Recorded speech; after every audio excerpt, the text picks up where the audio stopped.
Well, thank you all so much for joining us today for the first meeting of the Committee on Administration and Management on Congressional Constituent Service Inquiries. I'll kick things off now by going ahead and calling two rolls. The first will be for committee members and alternates of committee members who have RSVP'd to attend today's meeting. After I call your name, please respond by saying here or hi or whatever takes your fancy so we can make sure that your mic is working. The second roll call will be for ACUS members who are not on the committee and their alternates who have opted to join us today. Again, when your name is called, please pipe up with a here or hi so we can make sure we can hear you during today's proceedings.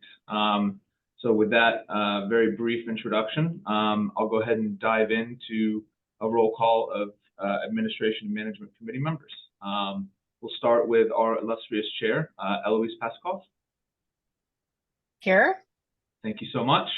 Cheryl Stanton. Here. Thank you so much, Cheryl.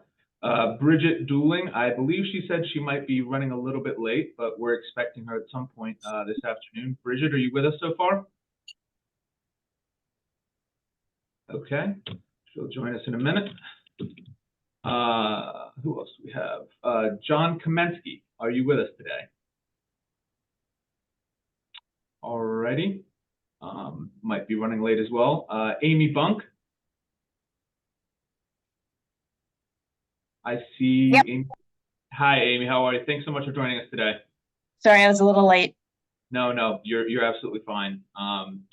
Next up is Elizabeth Pepez. I'm sorry if I mispronounced that one. I believe she said she was just calling in via phone for this meeting. Elizabeth, are you with us? I don't see her. Maybe she'll be joining us a little bit later. Next up, Nina Olson. Nina, okay. Doesn't look like Nina's with us yet. Bernie Bell, there you are. Here. Thanks so much for joining us. Toby Dorsey is another party who said he'd do his best to join us today, but might be running late. I don't see him in the participants, so we'll just move right along. Mr. Gregory Baker.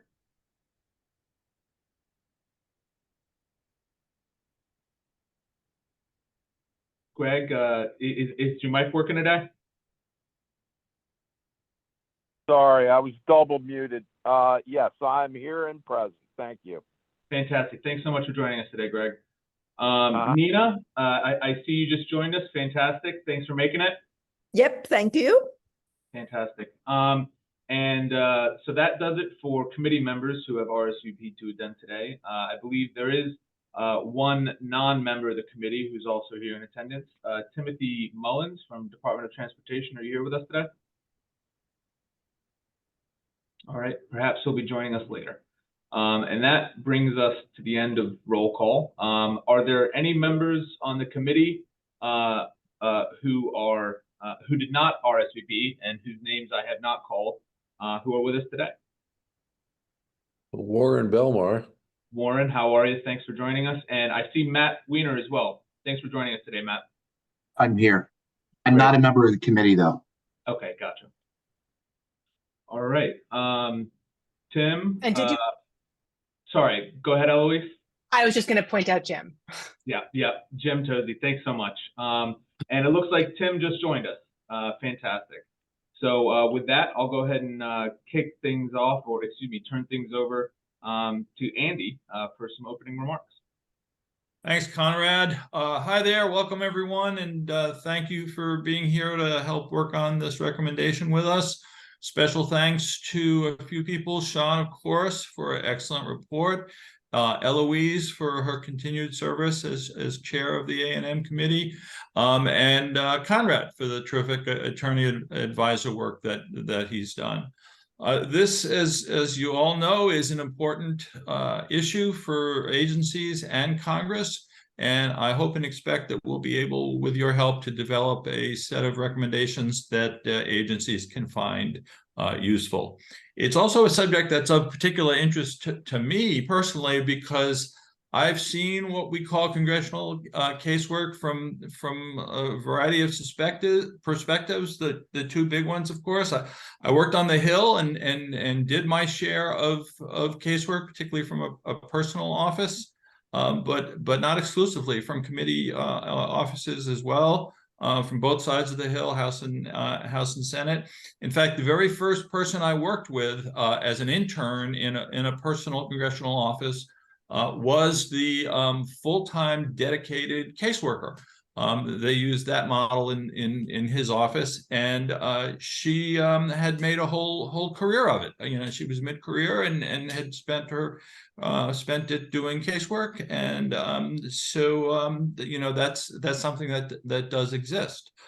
Then I ran as an assistant attorney general, the Office of Legislative Affairs at the Justice Department, which was and is a presidential nomination, Senate confirmed position. And we did a lot of policy, but we did a lot of casework. We at least received the letters. I signed all the letters, and OLA was responsible for them.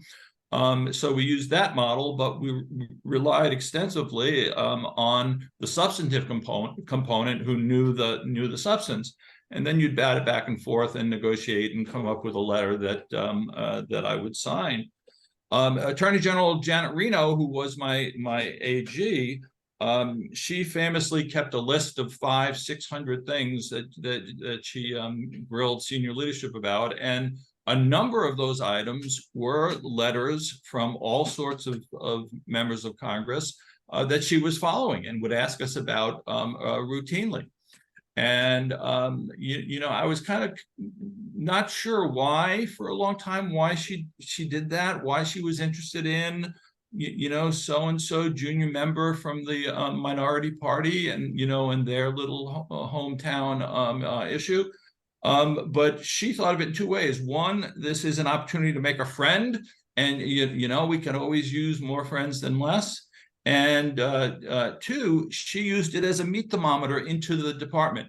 If I'm going to check on how we're doing in this area by using this letter, and if we're doing this well, maybe we're doing other things well also.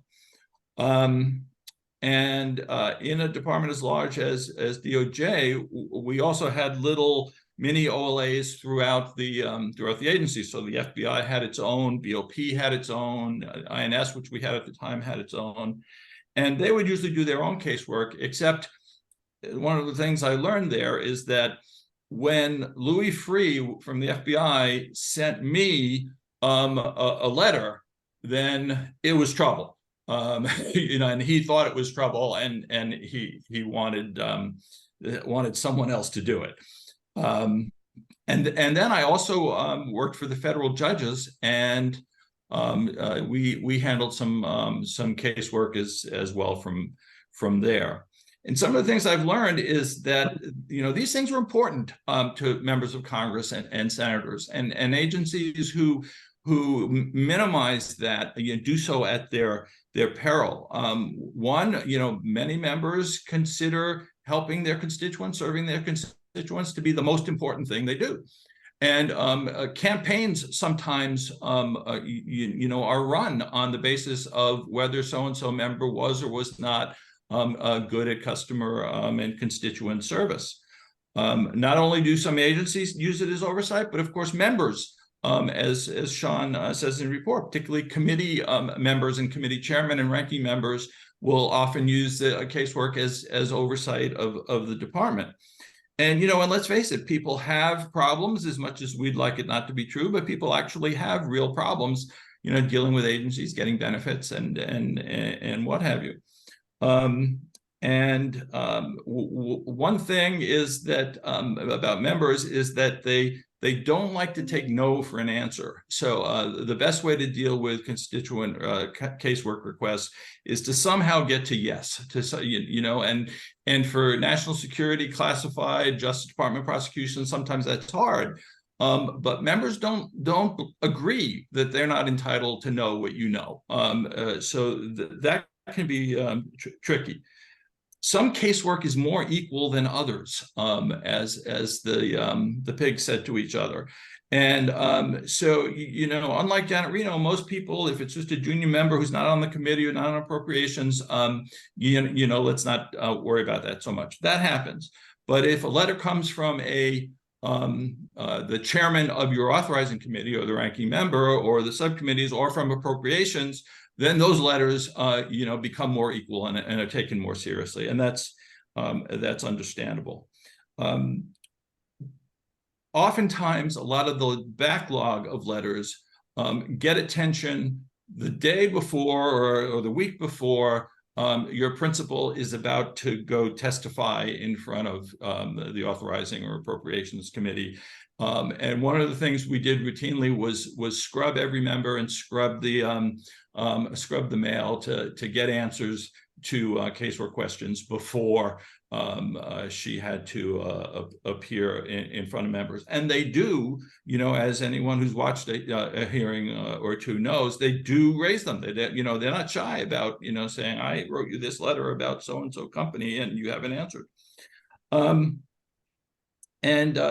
don't want your member embarrassed or surprised at that point, or by getting a phone call from the author of the letter, where is my letter? And the most important thing that I learned about all of this from different perspectives is the best outcome for an agency to a casework request is when you can say, I'm referring it to another agency. That's the best. And unfortunately, a lot of agencies are too quick to pull that trigger. It might be the second or third one, who has pulled that trigger, and that's doing no one any favors. So, that's my perspective. The report covers a lot of these ideas. And I think this is an interesting one. I hope you all enjoy it, and I look forward to the amendments and the discussion. So, Conrad, can I turn to Eloise at this point? Okay, Eloise, the floor is yours. Thank you. Thanks so much, Andy. It was great to hear about your experiences on both sides of this issue. So thanks for opening the meeting with that. All right, everybody, I have a script to read about how we're going to proceed. So I will read our script, and then I will turn matters over to Sean for an introduction to the report, and then we'll have a discussion about that before going into the recommendations. Okay, so here's what I have been asked to read to you. Please note that only ACUS members, including government members, public members, senior fellows, liaison representatives, and special counsels, whether or not on the committee, and their designated alternates, have full speaking privileges. To avoid background noise, I ask that you keep your microphone on mute and either use Zoom's hand raise feature or add a comment in the chat feature saying comment. Don't put your comment in there, but just say comment so I'll know to call on you if you'd like to speak. I will then recognize you and you can unmute yourself. Once unmuted, please state your name and membership affiliation before providing your comments. Once you've concluded your remarks, please remember to remute yourself to cut down on background noise. I will also ask that ACUS members and their designated alternates use the webcam to facilitate conversation. I see lots of cameras off. It's fine, but it is better and more inclusive and more sort of helpful to the process if you can turn your cameras on, if you can. Okay, back to the script. With respect to attendees other than ACUS members and alternatives, participation requires the unanimous consent of the committee members. Time permitting, I'll consider calling on such attendees at appropriate points and will presume that committee members consent, absent their raising an objection. If any such participant would like to speak, please so indicate in the chat feature by saying comment. Again, do not put your substantive comment in the chat, just say comment, or by using Zoom's hand raise feature and wait to speak until I call on you. You can then unmute yourself, and then again, please remute yourself when you're done speaking. Once more, for all participants, please use the chat feature only to indicate that you'd like to speak, or for committee members and their alternates to vote when asked. Please do not hold any sidebar discussions or put substantive comments in the chat feature. As a reminder, only members of the Committee on Administration and Management, including government members and their designated alternates, public members, senior fellows, liaison representatives, and special counsels may cast a vote when one is called for. Please do not vote unless you're a member of the committee, and we have a list of committee members in case you are unsure. All right, and script. Thank you for listening to all of that. Most important thing from my perspective, please put comment only in the chat when you want me to recognize you. Don't put the substantive comments or raise your hand and I'll call on you. And then the mute and unmute, but that we can be patient with if you're having trouble. Okay, at this point, I'd like to turn things over to Sean. Sean Keeley is a professor at BC. I should have double checked this. Yes? No? Yes? University Law School. BU, sorry. I'm at Georgetown. I had my Jesuit co-affiliation in my head. I apologize for that, Sean. Sean Keeley, welcome. We enjoyed, I'm sure I speak for everybody when I say we enjoyed reading your report, and we look forward to hearing your overview now before we turn to discussion and working through the comments. So over to you, Sean. Well, thank you very much. And thank you all for taking the time to read this draft report and to comment on it. I was sorry to see Toby Dorsey couldn't make it today. He usually likes to rip into my writing pretty good. I don't think he's ever forgiven me for dragging him on a whitewater trip down a portion of the Nile River several years ago.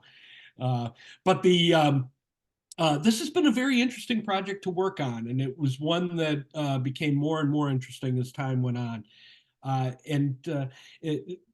The genesis of it was that your organization identified that there was an uneven nature to constituent service amongst different agencies. And for something that is so important, perhaps more study should be conducted into it. Quite frankly, there isn't a whole lot out there. I mean, this isn't something that gets a lot of attention in legal journals and whatnot. And I suppose, having worked in a legislature myself, there's very little time, even on the part of the legislature or Congress, to reflect on that portion of their job, no matter how important it is to the members and ultimately to the staff. So we started by doing some basic research into what is out there. We took a look, I spent the first part of the project taking a look at the current practices that I could find in the written literature, taking a look at the various restrictions on casework, especially those that Congress imposes upon its own members and the ethics manuals, and also why casework is important to members of Congress. And then ultimately, some of the criticisms of casework. Obviously, and I mentioned a couple of situations, casework can lead to violations of ethical rules and sometimes violations of statutes. And so there is a danger there that casework can become a very negative thing.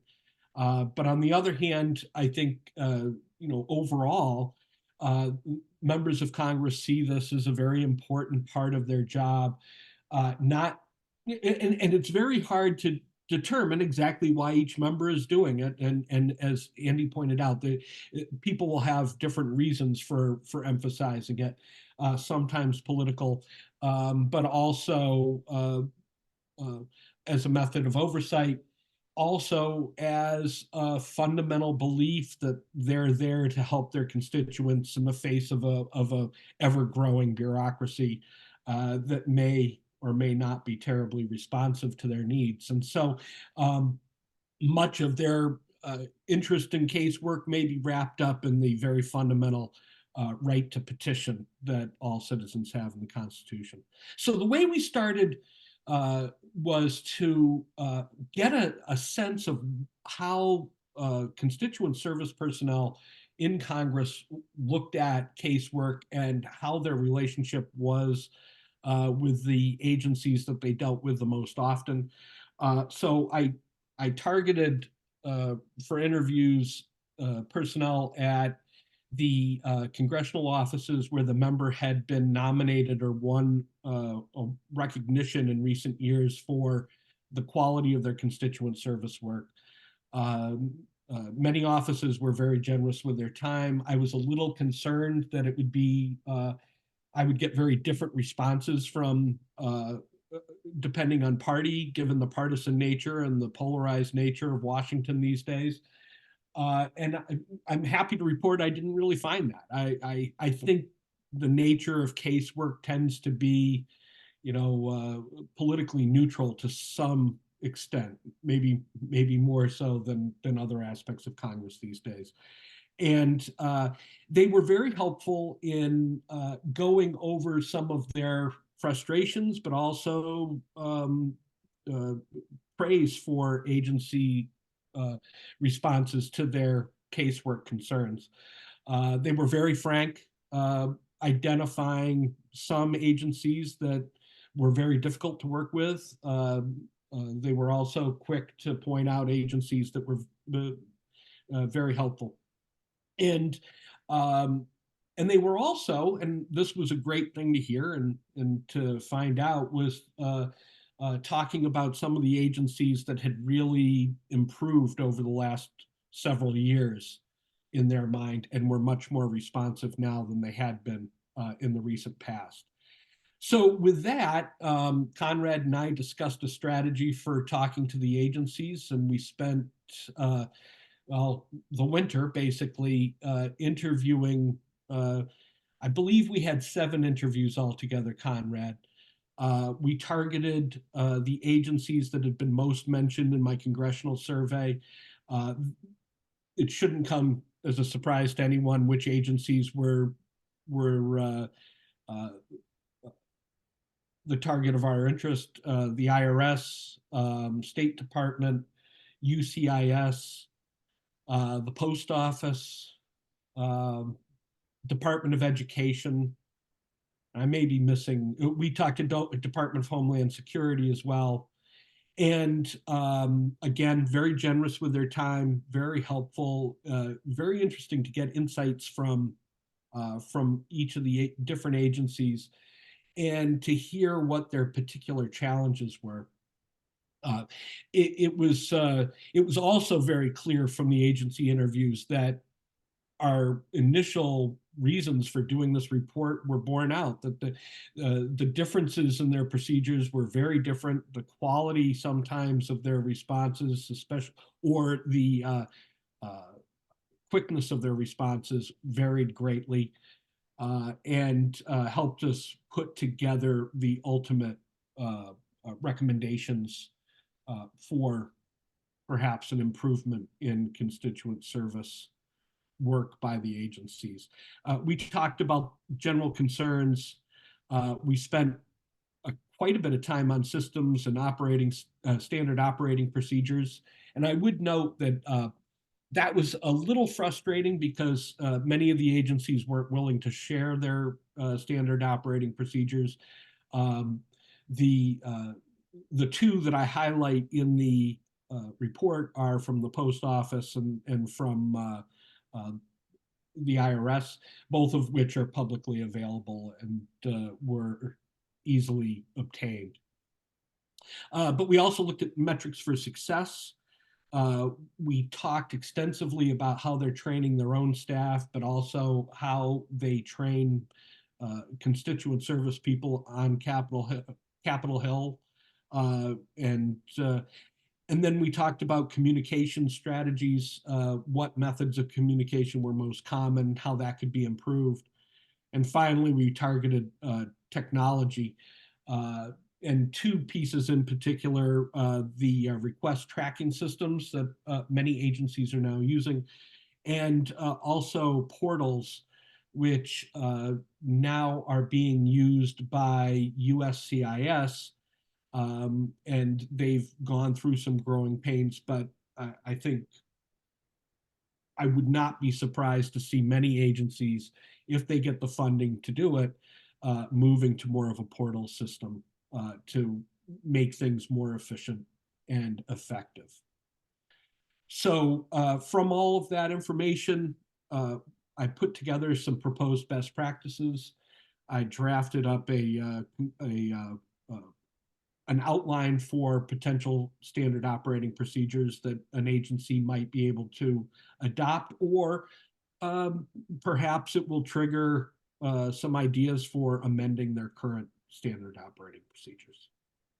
So that's the overview. Again, thank you so much for your time and for all of your efforts. Okay, thanks for that, Sean. So we now have some time before we start talking through the recommendations and some of the general questions we have at the start of the recommendations for some general questions and comments to Sean and about the report. So Nina, I see your hand. Thank you. And Sean, I apologize because of an illness in my family. I haven't been able to look at your report until this morning, so I wasn't able to communicate in advance. But, you know, I was the national taxpayer advocate at the IRS for 18 years, and your report does not discuss IRM Section 13, the national tax, which governs the Taxpayer Advocate Service. And the Taxpayer Advocate Service handles all congressional taxpayer cases. The Congressional Affairs Program handles policy letters from Congress. So there are tens of thousands every year of congressional cases that come to the Taxpayer Advocate Service. And our model is that since we have an office in every single state, the local taxpayer advocate personally meets with each constituent service member. They are assigned congressional districts, and they meet once a year at least with every single congressional constituent service worker. And the members of Congress send the cases over directly to us, and it is the head of the office that is required to respond with respect to each case in writing, as well as personally on those cases. And we also have an arrangement whereby the member of Congress can actually, with the permission of the taxpayer, you know, the taxpayer can waive the confidentiality provisions in the Internal Revenue Code so that we can actually discuss with the member of Congress the details of the case, and that we have a form for that. And all of that is in the Internal Revenue Manual. And I can send you, you know, all of the links and everything. And I raise this because in 2022, I was invited to testify before the House Select Committee on Modernizing Congress, which might be an oxymoron term, but and, you know, using the Taxpayer Advocate Service as a model for constituent service. And I can forward you my testimony on that because it outlays what we're doing and then some of the recommendations for broader. And I'm really sorry I'm hitting you with this right now, but I figured I don't want to pop up and keep saying things throughout. Not at all. I would really appreciate any material you can send me. Just to note, Conrad and I did spend some time talking to the Taxpayer Advocate Service. We had 2 interviews with IRS, one with Taxpayer Advocate and the other with their main policy. So it's entirely my fault that I missed IRM Section 13. Yeah. The IRM is, I think I call it voluminous. It's gigantic. Yeah. So, but I will definitely take another look at that. Great. Okay. Thank you. Thank you. Are there any other comments or questions directly for Sean before we start working through the recommendations?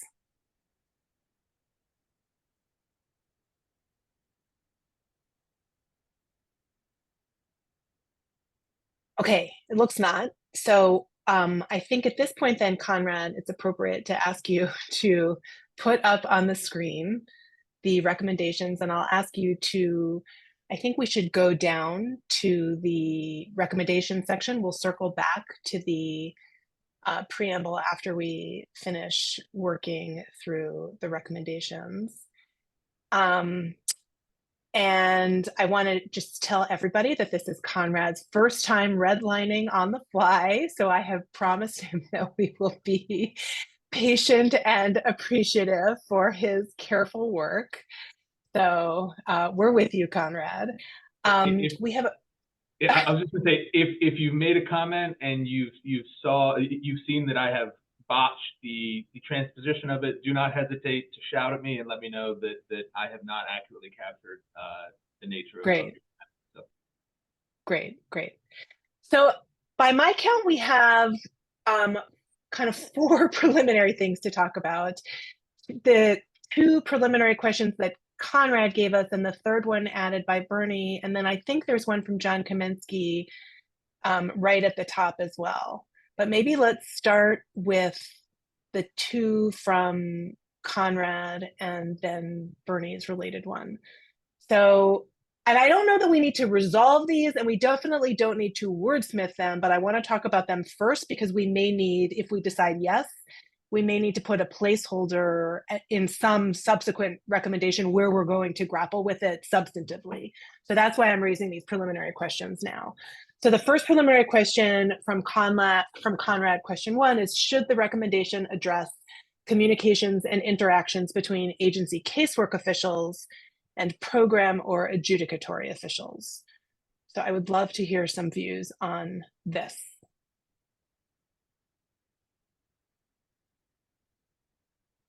Conrad, where did this question come from? Was this a question that the ACUS team was just thinking about? Did this emerge between you and Sean for subsequent conversation, or where did these questions come from? Thank you. Yeah, these two questions were raised by both internally and by some of us who have reviewed the report and the recommendation to identify some issues, practical issues that the recommendation doesn't squarely address, but theoretically it could. So we're just curious whether members of the committee have any views on whether the scope of the recommendations as drafted now should be expanded to address these particular issues, which the recommendation currently does not. Okay, thanks for that background. Nina? Well, I think I like the distinction between casework and whether it's program adjudicatory or policy. And that might not be appropriate for some, agencies. They're not doing casework. They're mainly policy or something like that agencies. But I think that casework brings up a certain set of issues and policy brings up another set of issues. For policy, you'll probably have some level of senior leadership actually involved in what that communication is to the agency. That's why in the IRS, that aspect is in the legislative affairs office, at the senior levels. For the casework, it's actually being worked at very low levels with, the supervisor of those caseworkers communicating with the office. Maybe there's some cases that get elevated up the chain of command, but by and large, it's that lower level, and it's very detailed. It's, what's going on in this thing. And I think they raised two different issues and we should address them. So Nina, as I am understanding this project and this recommendation, the recommendation is actually only directed to casework. So if that's the background, then I don't know that we need to be wrapping in policy distinctions here. Does that conform with your understanding? Yeah, and I think you should make that really, I know that you've said this, but maybe in a footnote, say we're not addressing how constituent, requests about policy should be addressed. So Conrad, maybe that goes in a footnote in the preamble, if you want to just do like a placeholder for that, and we can get to it when we start talking about the preamble. Bernie. You're on mute. Yeah, with regard to number one, I guess I have a question of, would congressional caseworkers ever be in direct contact with adjudicatory officials? Or I suppose the question preceding that is, who are we categorizing as adjudicatory officials? I mean, I assume they wouldn't be in contact with someone like an administrative law judge.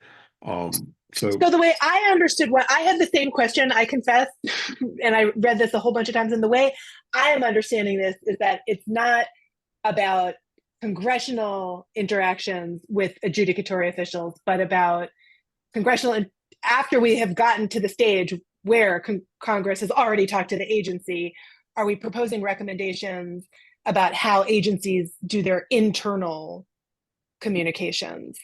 So that's the way I read it, because I was also thinking about sort of like all kinds of ex parte concerns and things like that.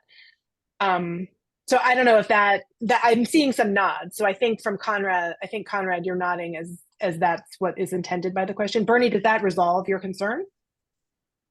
I'm not sure it entirely resolves the concern, because if we're talking about someone like an administrative law judge, should anyone in Yeah. the agency be communicating with that person about a sentiment from someone in I had Congress?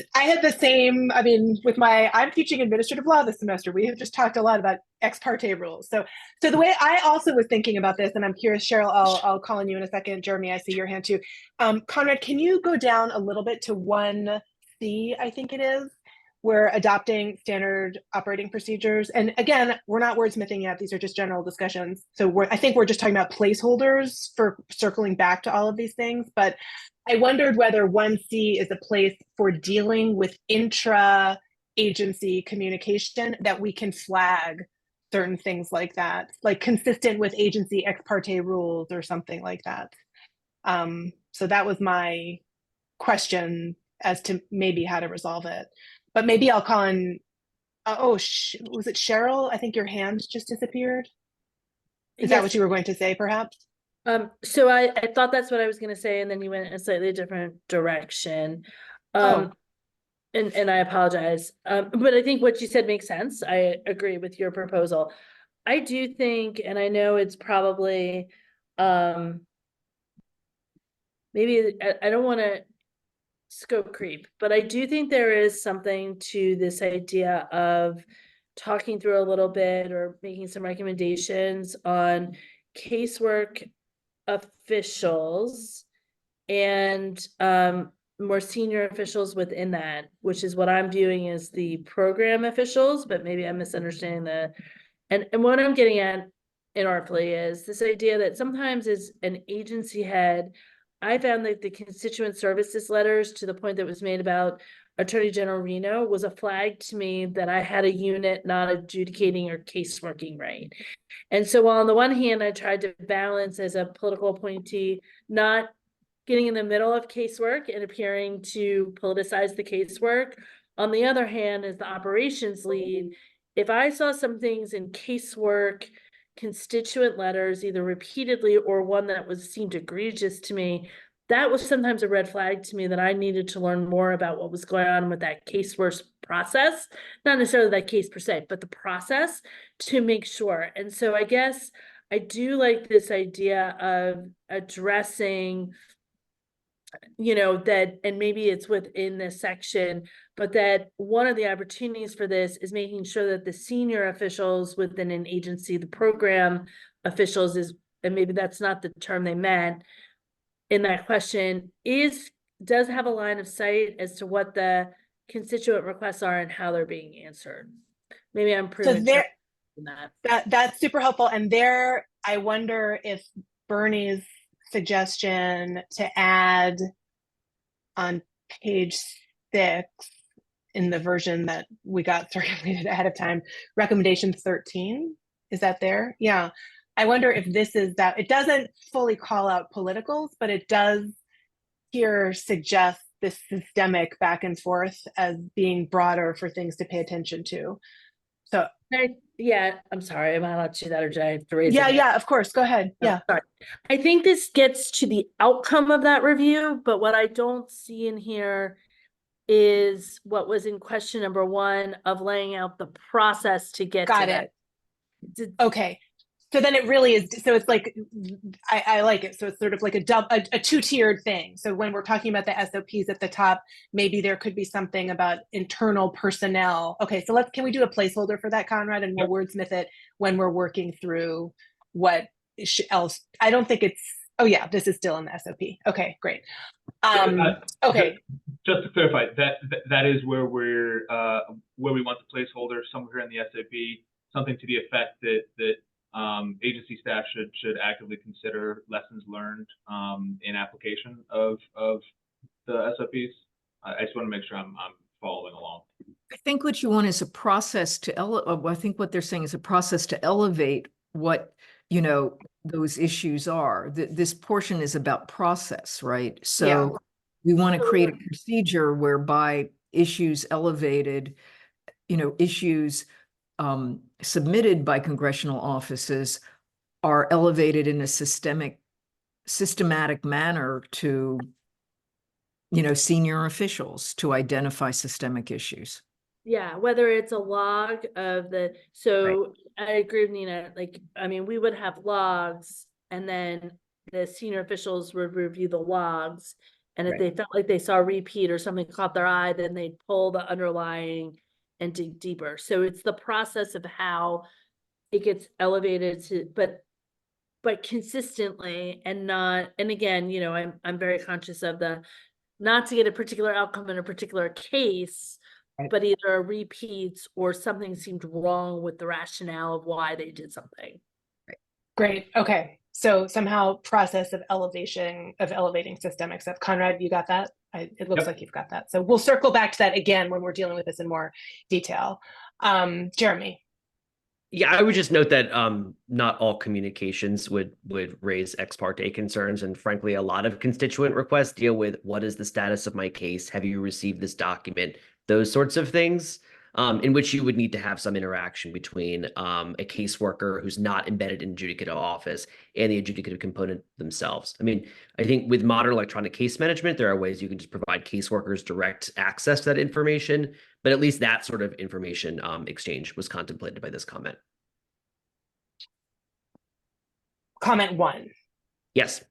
Yes. Okay. And are you suggesting any further placeholders, or is this just like an explanatory? No, I think it's fine. I think you're right to raise ex parte concerns. But I would note that even aside from ex parte concerns, there is actually lots of communication that has to happen between caseworkers and adjudicative components. Just sort of, I have a request for what is the status of a case. I'm not the case processor. Let me talk to the adjudicator or staff or the adjudicator who can actually give me this information to respond. So that's what we meant by. Okay. And then I guess I still am thinking that 1C would be where we might think about spelling some of that out, because I think that's the intro. Yeah. Okay, great. That's helpful. Okay, Bernie. Yeah, just briefly on what you were just talking about. It seems to me that we'll probably be able to get into limited detail on this ex parte communications, because it varies so much from agency to agency as what's permissible and what's not. So we probably will need to be relatively general with regard to that. Yeah, I was thinking at most it might be something like consistent with agency ex parte rules or something like that. Right, and the APA, which I guess also has some ex parte rule. And with regard to the procedure for elevating, just a couple of observations. The first is that the standard operating procedures, I gather you contemplate being transparent. And do you necessarily want the escalation procedures to be transparent? It seems to me that that may be something that, you know, the agency should best be able to handle itself without everyone knowing exactly what the standards are. Great question. So let's, so Conrad, thank you for that. So just do a question about transparency of the whole SOP ? And we'll circle back to that. Sorry to interrupt, Bernie. And then the second aspect of this is, I mean, at some point, dealing with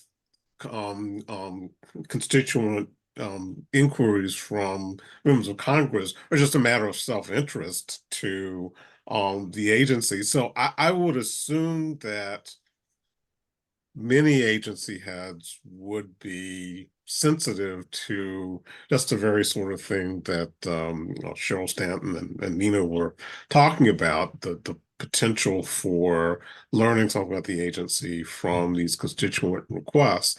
And so I wonder if there really needs to be a procedure specified, when it seems like that this would kind of be something that would be taken care of by agency self-interest. Maybe I will. I'm sort of torn between whether to go back to Nina and Cheryl, or whether just to put a placeholder at that thing again, that we need to circle back to that question. So I think I'm tempted to do that so that we can start moving through the recommendations. But thanks for raising that. So Conrad, at that place where we're talking about, elevated to leadership, just maybe write self-interest takes care of ? And we'll deal with that when we're figuring out how to craft this substantively and wordsmithing. Okay, so I think maybe that's what we need to say. We've like gotten ourselves some placeholders for question 1. Can we go back and just look at question 2, preliminary question 2, and sort of walk through the same kind of things? Should the recommendation address interactions between agency ombuds and congressional caseworkers to avoid duplication and otherwise improve programs? And here, let me ask a clarifying question of, I guess, Conrad or Jeremy. We decided that question 1 was about communication between agency casework officials and other agency peoples.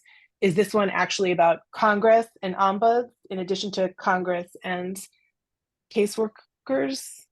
In other words, this is not about agency caseworkers talking to agency ombuds, but this is about this way? Both ombuds and caseworkers are set up to receive essentially constituent complaints, one directly from Congress, one directly from constituents. So it's taking into consideration the, partly, I guess, overlap, but also you're taking in similar kinds of information. You might want to have some mechanism for, say, collecting information from both ombuds and caseworkers and taking that into consideration when making improvements to your program. But really, the question is still about intra-agency communication. Intra-agency, it's still right. about, okay. Yeah, So, two different actors within agency doing similar tasks. How do they interact? Okay. Does ACUS has recommendations on ombuds? I think Matt Correct. even was talking about this, right? So, how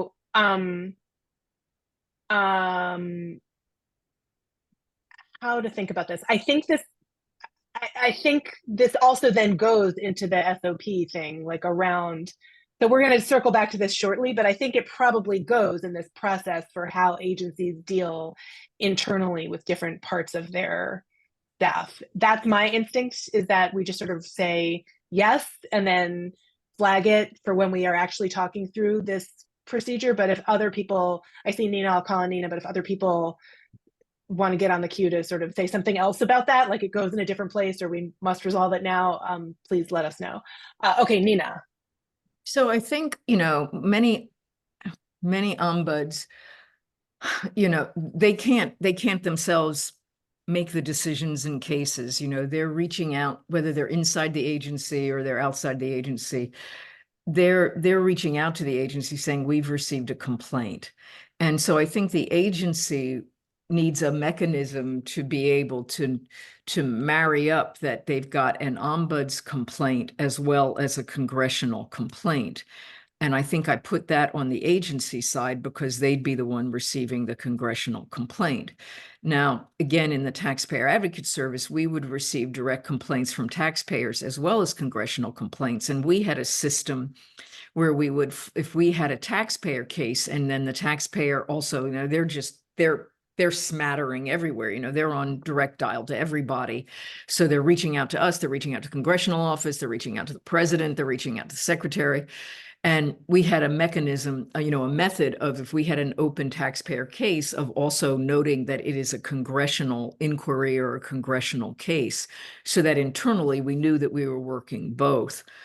But I think for you just have to put on the agency that in working with ombuds, they need a mechanism to be able to know that there's both a congressional case and an ombuds case. So I'm wondering if we may need, in the first set of recommendations, kind of like the standard operating procedures that are outward facing, and then we might need to have sort of like procedures for inward facing communications intra Agency. that captures the kind of what we're talking about now with ombuds, but also captures the elevation question that we may not want to have be the same thing, recommending transparency to the outside world. Just these may be two different things, and there may be sort of like an external SOP and an internal set of practices that we want to be recommending. I guess that's how I'm hearing these comments landing. So I think, okay, I don't see any hands going up. So I think let's then kind of have that as a placeholder, and maybe we'll work through the SOPs as they're here, and then we'll come back to this sort of like intra-agency personnel kind of question on both these fronts, the escalating leadership to leadership and the ombuds people. Okay, then I think the last sort of procedural preliminary thing to address is Bernie's question that was raised in response to, in the written form that was raised in response to the second question that Conrad put up there. So Bernie, do you want to explain what your thought was here? Sure. And I mean, this is really something where it's kind of a question, and I'm not sure how one would deal with this, or whether even it's a problem. But it just seems a little bit odd that we have this nice public transparent procedure that's great, and only members of Congress can access it. And only if you go to a member of Congress can you get an answer through the system.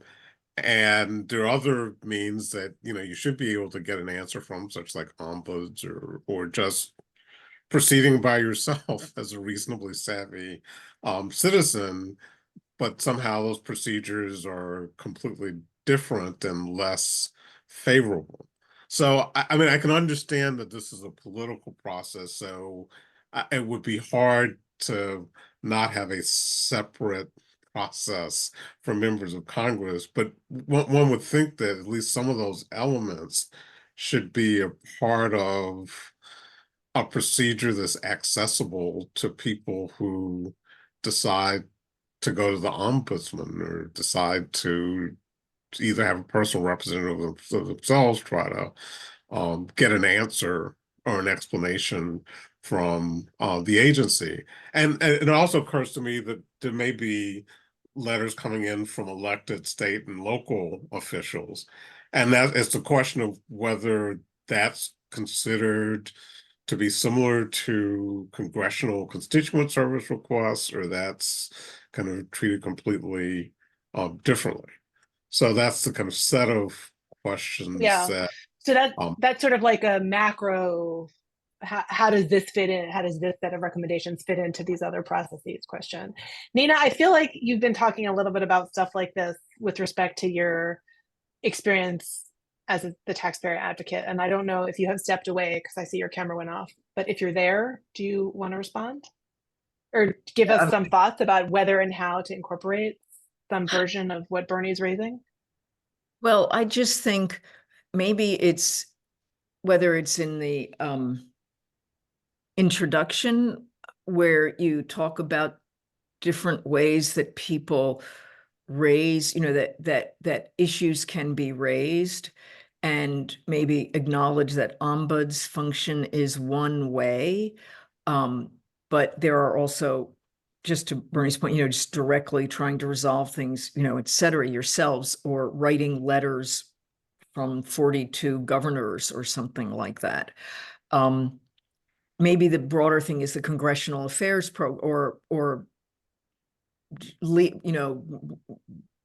most agencies have government liaison programs, and it's for state and local and tribes, so maybe just acknowledging those things in the beginning and saying these procedures are meant to address X, whatever we end up, what are we addressing here? But you're acknowledging at the beginning the full scope of this, so you don't always have to be addressing it in the recommendations themselves.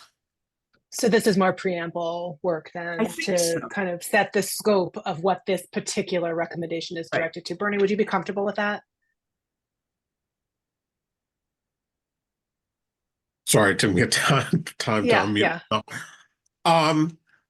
Yeah, I mean, I think that's a fine solution. I think at some point we should probably make a nod toward there should be, well, I guess perhaps the processes can't be roughly equivalent, but at least the congressional process should, in some ways, I think, inform some of these other processes that are trying to do the same thing, so that you don't have dramatically different sorts of access, like differential access. Yeah. Yeah. Okay. So maybe Conrad, just note like equity issues and some sort of parenthetical there between across mechanisms, and we'll circle back to that when we tackle the preamble. So that is really helpful. Does And you that go ahead, about Nina. cover it? Yeah, and we'll have to address whether we want to say more about it, but I think that's a good enough placeholder for now. for the ombudsman, Nina. yeah, I was just going to say you can also reference the ACUS recommendations about Yeah, operating. and I think exactly, and I think before the next meeting we'll do a little bit more work and figure out how we want to be proposing those. So that makes a lot of sense. John Kaminsky has raised this other preliminary question. He was not here when we called the roll.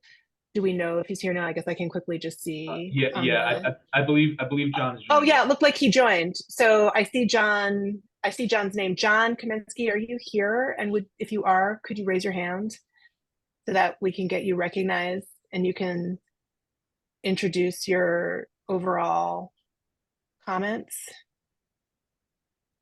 I see his video face, but there you are. Okay, great. Hi, John. Hi there. I'm sorry I'm late and I missed the intro here, but I think part of this conversation is around the scope and framing of what this issue is around. And what I don't know is whether I'm looking at it from the perspective of the congressional caseworker, and that there's a huge turnover in those staffs over time. And is there some way that there can be like an interface or something that is easy for a new person to be able to pull in things from different federal agencies? And it's almost like, is there a dashboard that can be created by the executive branch to make it easier for a congressional staffer who doesn't know anything about the executive branch to be able to figure out, where do I go to deal with this? Or is that too naive? And this is probably a question for the researcher, as to what extent would an executive branch dashboard be helpful to a congressional staffer, or is that something that's not an issue with them? So that was what I was trying to get at. And again, I'm trying to understand whether the target or the focus of this is the congressional staff constituent services person, or are there other customers for this recommendation, I guess? So thanks for that explanation. And Sean, maybe I'll ask you to respond. And also, I think it would be great to know if you were able to talk to anybody from OMB along the way to putting together the recommendations. And I guess then it would also be good to hear from ACUS folks, where is our OMB person? But anyway, maybe I'll turn things over to Sean first. Yeah, thank you. Training congressional staff due to the constant churn of new people coming in was a huge issue during our conversations with the various agencies. Okay. And as you can imagine, it's kind of uneven as far as how agencies approach that, depending on how many cases they have, how much constituent service personnel they actually have. Some were aimed at having maybe 2 trainings a year up on Capitol Hill, and for various congressional staff. Some conducted trainings in the field as well, if that was their structure, to have field offices. But I don't think anybody has a really great way to make sure that congressional staff is up to speed. I know that the House Office of Administration puts on periodic trainings where some of the agencies that don't have their own training programs can participate in, and they'll come up and one congressional staffer said it was like speed dating. you'd have several agencies in a room and you'd go to the ones that you were most interested in, but you'd get about 10 minutes to meet the person and kind of find out the procedures or the process that that agency used. Frankly, it would be a wonderful thing if there were, as John was speaking, I was thinking about, even if agencies put together a video tutorial that could be shown to new staff, just to as a preliminary matter, so that they're aware of what kind of issues should be brought to the agency, who the personnel are, what the process is, what kind of expectations they should set for the constituent, and so on. That might be a very helpful thing, at least in the first instance, and then it provides a foundation for further relationships. Now, there is in OMB an initiative around customer experience. And I don't know whether you've had the opportunity to talk with any of them, but they are trying to address this interaction with complex federal programs, et cetera. And I don't know whether that might be an interesting conversation with them because they're trying to use technology to help address some of these things. And what they're trying to do right now is they have something called the life experiences, and they're trying to work around a life experience. Like if you are in a natural disaster, how do you get the aid from Small Business Administration and Social Security and FEMA and HUD and all that in an integrated way, as opposed to having to go to those agencies and apply separately. And there may be some useful lessons that they've developed that may be helpful in your research here. So, yeah, I would be very interested in speaking to people at OMB and picking their brains. So if the organization can help out, that would be terrific. Okay. And before I call in Bernie, can I just get clarification from Conrad and or Jeremy? Has OMB reviewed this? No. Okay. Steph is not a member of this committee. Steph, okay. Yeah. Is our government member. Yeah. But I think the idea to engage in some way with OMB is an excellent one. Great. So I think it would be great if we could, before the next meeting, have some feedback from OMB, and maybe even thinking about whether, sort of in response to what John is saying, there'd be another recommendation at the end that maybe is directed to OMB to consider how to help agencies do blah, blah, blah, something like that. So maybe we could even put a placeholder in for something like that to run by Steph as she takes it back to OMB. Okay, I'm going to call in Bernie. I also just want to flag, I'm sensitive that it's 2:03, so we're an hour in. We've had a great conversation and we haven't yet touched an actual single recommendation. So I just want to flag that. So I'm going to call in Bernie. Then I think we should do a little work on number one. Maybe we can get through number one, and then let's take a break. Maybe I hope about halfway through, and then let's see what we can do to keep ourselves on track, because we do have a lot of actual technical work that we need to do. Okay, Bernie. So just quickly on the last point about OMB and the Customer Experience Initiative, this might be something that would be helpful to Sean and Conrad. ACUS just did a project. I mean, we just voted on a project that Amy Woodman, my colleague, and two professors from Georgetown did on this subject. And I know Amy has really been tied in with OMB, and I have the sense that the Georgetown professors as well were pretty tied in with them. So I suspect that they have looked at a lot of what OMB has done and thought a lot about this as well. So they may be a great resource for you.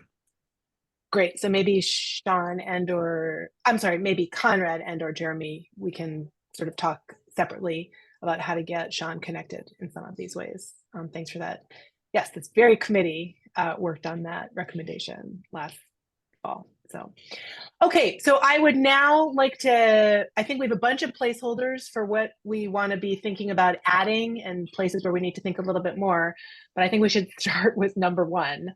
So let us Conrad, can you just go down and remind us how many, it's A through what here? A Oh, through sorry. G? Yeah, A through G, correct. A through G.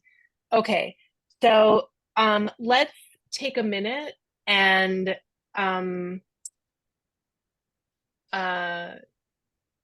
just sort of look ourselves at, can we get A through G on the page? Yeah.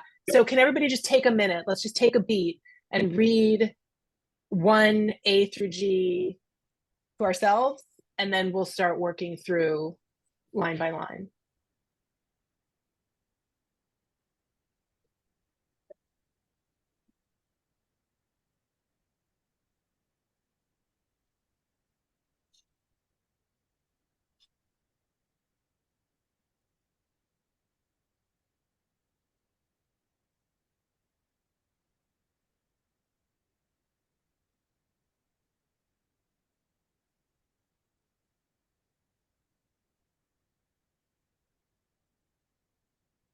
Okay, so I'm going to pull us back together again with the preliminary note that we have flagged for ourselves that we want to find a way to talk about more intra-agency communications, possibly about elevating, possibly about collaborating with ombuds, that maybe also wouldn't go in subsection 1 if we are talking about having this be a public-facing document, because maybe we want some of that to just be internal to the agency. So we can talk about that, but I want to just flag that we have those two separate things going on in our discussion. So, you know, the preliminary line 50 through 52, Conrad, what is the topics that SOPs, why is that in gray? What does that? Oh, sorry. What This is is that just comment? a note. Potentially. Yeah, okay, that's why I just articulated that. Okay, great. So is everybody okay with the sort of the preliminary introductory 2 sentences at lines 50 through 52? Do we need to wordsmith any of that, or can we move to subsection A? For example, are we okay with sort of calling out those that receive a large volume of congressional casework requests? Everybody good with that? Okay, all right, I don't see any hands. So let's move on to sub recommendation A, subsection A. The agency, offices, or personnel responsible for receiving, processing, and responding to congressional casework requests and interacting with congressional caseworkers, and the responsibilities of the offices or personnel. Any comments? These are the first set of things that the topics should address, that should be addressed in the SOP as appropriate. So any input or comments on recommendation 1A, lines 53 through 55?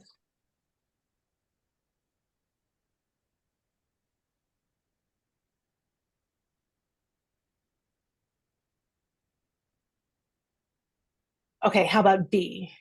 The procedure by which congressional caseworkers should submit casework requests to the agency, including any releases, waivers, or other documentation required by law.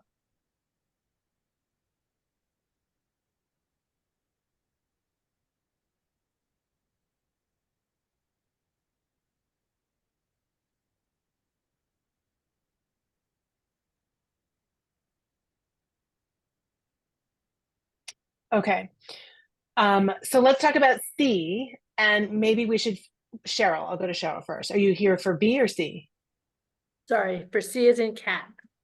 Okay, C as in cat, great. So I'll just ask my preliminary question here, which is that, are we maybe going to separate some of this out into a non-outward facing SOP, or is this aspect of what we want to convey in an SOP, you know, fine for this sort of transparent external facing document? So that's just a preliminary question for people to think about coming out of our earlier conversation. So go ahead, Cheryl, I recognize you. So I will just that second, but I think one thing we may want to add in C is tracking, unless I missed it somewhere in 1, or I don't think it was later. But I do think we need, we talk about measuring later, or we talk about getting to senior personnel. There's nothing about tracking and monitoring the tracking. I don't know if that's within this one or a next one, but I think the tracking is super important, or whether it's C or whether whether it is, yeah, I didn't see it any there unless I missed it. I went So through the- 10A, 10, the preliminary thing, preliminary sentence says agencies should collect structured data that allows managers to track and evaluate. Is that that's, adequate, or you think it needs to be somewhere in the SOP itself? I think it should be in the SOP itself. Oh, well, I would argue that, oh, I see what you're saying, because the SOP turns public. So I'm a fan of transparency, and I think the more public your process, the more comfort people have in it. And when you are talking about sending a senior within, you could make the argument for transparency, but I'll stand down. I just think tracking needs to be fleshed out a lot more. I could make an argument it's in a public facing SOP, but if not a public facing SOP, I think we need to flesh out the tracking a lot more. Not a lot more. I mean, one way we could handle some of that is in line 51. We could say should develop standard operating procedures for tracking and managing such requests. I don't know if that would at least call it out in some way. Okay, I saw a thumbs up. Jeremy? Just one point on transparency. The first recommendation just says develop an SOP. The second then addresses transparency. So to the extent that you think that certain things should not be transparent, I mean, maybe one can just be a list of whatever you think should be in the internal SOP, and then two, it's disclose X, Y, or don't. Can you show us? Thanks for that reminder. Can you just scroll down to 2? Agencies should make their SOPs publicly available on their website as a single consolidated document, and should also produce simplified plain language summaries or flowcharts that succinctly summarize them. Okay, so we are sort of anticipating, sure. So we got to think about that, and I am now agreeing that I think we may need to think about 1, A through G, and 2 together. Cheryl, were you finishing the thought on tracking? Because I'll call on you again if you want to, and then I'll go to Bernie. Yes? Yes, I was. I was gonna say, I do think whether it is, so taking 1 and 2 separately, and as I'm thinking through, 1 is where we say this should be standard operating procedure and it should be written down. 2, I agree with Jeremy, and 2 is where we say it should be public. I believe that the tracking should be consistent to the extent and should be laid out so everybody understands what it looks like. And I do believe that you should have your review process written down. I can be agnostic on whether that is published, but I do believe that to avoid what we were talking about earlier of bad things happening for looking at casework oversight versus the good reasons why you oversight casework, I think it's important to lay out what we're going to get to later. So I would argue that everything that should be in a SOP should go in 1, and then 2, I would agree with Jeremy, should call out which of the things should be made public and which things should be internal. But I think 1 SOP needs to lay out all of your process. So, but is that a way of saying that the details that we have about tracking that are below in 10 need to be encompassed up here in 1, or is it okay to say like tracking, comma, consistent with recommendation 10 below or something like that? So I'm fine with that, but really 10 is more about looking at the performance. So the way I read was processing times, really looking more in the aggregate, making sure everything was, whereas, so that to me was a post hoc view of what you did with your tracking. This is the tracking it through the process so nothing gets lost in the cracks. And that like, I mean, I would even look at our list and say, hey guys, why is this taking 192 days to respond to this? That's okay. So then that suggests that maybe more ad hoc. But maybe are you suggesting sort of after C that we have a separate recommendation that says something like the topics that like, so again, the sentence above, topics that SOP should address include as appropriate the process and metrics by which cases will be tracked or something like that? I think the tracking process and who is responsible for reviewing the tracking at what intervals. That was not, well, play with my language, but the concept I'm trying to get at is, I think, like, I mean, we had regular meetings on a cadence where we would go through what's outstanding, why isn't it addressed, let's get this out, you know, that kind of thing. So it's the kind of thing where we talk about, and maybe it's after, no, it probably should be before E, where we talk about, you know, communications while processing. You know, if something takes a really long time, you may want to have an interim communication, things like that. Does that make sense? I'll stop. Yeah. Yeah, no, but is the thing that you're envisioning sort of properly placed here in the order of how it would be considered? We'll wordsmith later, but yes, you're nodding. Okay, great. So we'll come back to that in a minute. Bernie? Yeah, just quickly, I want to second Cheryl's point on transparency with regard to C. I think there's nothing there that should necessarily not be public. And with regard to the, and then this, I may be getting ahead of where we are, but with regard to some of the tracking information, I think a lot of it should be public, and I think will probably be foiable anyway. But there's some things I think probably shouldn't, like the number of requests you get from a certain member of Congress. I don't, that seems to me to be somewhat sensitive, and ultimately it may be foiable anyway, but I probably I probably wouldn't want to mandate that, because that, to me, that's a closer call. So just Okay. For transparency in general. Okay, so I'm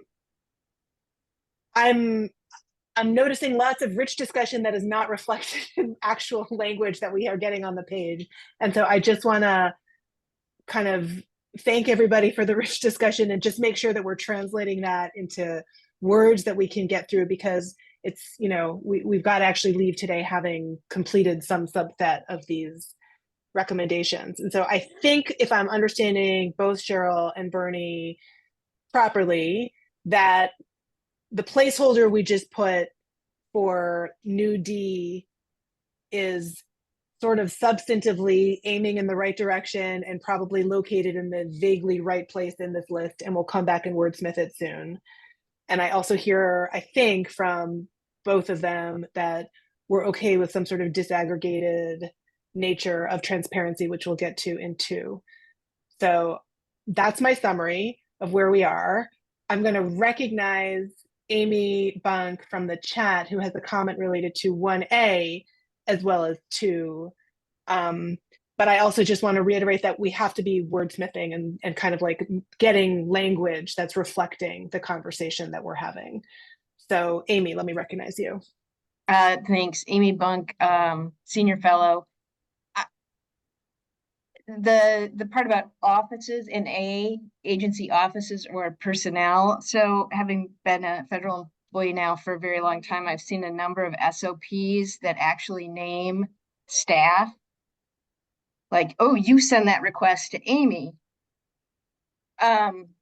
Instead of using like my title or the office title. So I guess just in the idea of transparency, I think we should maybe make it sort of clear to agency staff that probably naming the individual staff person is not a great idea, especially since, agency staff changes as well. But so maybe agency offices or title of personnel, or title parentheses S. Yeah. Okay. Got it. That's a helpful request, or helpful addition. So, and I think it should probably be title parens S close parens, because to be parallel with the plural possibilities. Bernie, your hand is up, but I think it's still up, not newly up. Okay. Okay, so with that, I'm kind of going to say we've signed off on 1, the preliminary language. I'm going to say we've signed off on A. I'm going to say we've signed off on B. I don't really hear anybody. Maybe I'll ask, actually, do people want to say more about the language of C that we actually have written in the regular text, the black text, And then do we want to add any of that placeholder stuff in the square brackets? Do we want to add it here? Do we want to add it elsewhere? What do we want to do with that language that we were talking about before? Like I had suggested before, maybe this is where we want something to say sort of like consistent with ex parte rules, but that may be irrelevant because agencies should always be doing something consistent with law. So do we actually need to call that out? I don't really know if we really do need to call that out. But that was just intended to address some of the stuff that we talked about at the top of the hour. So I'd like to hear comments, I guess, on C, both the text that's on the page and then the stuff in square brackets and what we want to do with it. Bernie.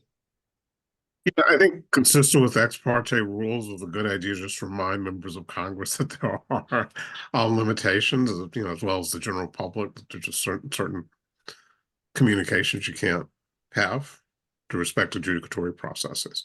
And generally, it seems to me like this language is fine. Okay, so and then can we delete the stuff in square brackets? I mean, that was sort of our placeholder for dealing with this. Add language, intra-agency communications between casework staff and program or adjudication staff. I mean, do we really want to specify in detail what agencies should be doing, or are we satisfied with saying that they should think about this thing and develop processes for it? I'm comfortable with that latter thing, which is reflected in the language here. But if people think otherwise, I'd love to hear it. Okay, so now let's do a little bit of thinking about how to convey the substance and language of what Cheryl suggested that we add as a new D. So what we have here is just something about tracking. So our hastily on the fly drafted language says the process and metrics by which cases or requests will be tracked and which agency staff will be responsible for such tracking. Cheryl, do you want to chime back in at first and just sort of see how you might improve this language based on the stuff you were trying to convey in the first instance? What I might say is the tracking mechanism used for each request made with appropriate updates, as well as the process and timing of such tracking mechanism. Or I'm sorry, process and timing for reviewing and monitoring such tracking mechanism. Now that doesn't get into who does the monitoring. Maybe we need to add that, but I think it hits the fact that you're going to track it on a case-by-case basis, the fact that you're going to have a process to review and monitor the status of each request, but it doesn't say who's going to review it. But I think that starts to get you language people can beat up. Okay. And again, I'm going to off because of performance problems. I apologize. Got it. No, thank you for flagging that. So I'm going to call on John in a second, but yeah, Conrad, just get it so that we can see. So the proposed language from Cheryl now says that, again, the overall sentence that this falls under topics that SOP should address and include as appropriate. The tracking mechanism used for each request made with appropriate updates, as well as the process and timing for reviewing and monitoring such mechanisms. I confess that I think that last mechanisms maybe should just say tracking, monitoring, because you're not aligned. Reviewing and yes, does that, Cheryl, does that conform with what you think? Okay, great. Sorry, what? Aligned? I'm aligned with you. You're aligned with me. I agree with you. Wonderful. Love it. Okay, great. And then I don't understand what you mean by with appropriate updates. Could you just clarify what that means? So along lines of, okay, received, sent to the program head for an update, got a response, but had follow-up questions in drafting, in review. I see. So maybe I don't, status. Yeah. So then I don't think with though is maybe the tracking mechanism used for each request made as well as for each updated status? That's also not right, but Maybe instead of updates, it should say status. I probably had the wrong word. Maybe status, including the including status. referral, interagency referrals, whatever else you want to include in there. Yeah. Okay. Intra-agency, I meant, I'm sorry. Hold on, do we want to be calling out what the status updates should be? I feel like that might be getting into too much detail. So just including status updates? Including status updates. So let's leave it as that. And then let me call on John, who has a comment connecting this to the recommendation we'll talk about later in number 10. Go ahead, John. I'm just concerned that what we're trying to do is to shoehorn number 10 into the new D. Because a lot of what we're talking about gets into what's in 10. I hear that. Jeremy, are you going to get into respond to that? Is that, yeah. Okay, go ahead, Jeremy. I was just going to say, actually, I think recommendation 7 is probably the closest here, where you talk about an electronic case management system. So here you might just say something like the use of an electronic case management system or other system for tracking and for managing cases. I mean, frankly, something like that.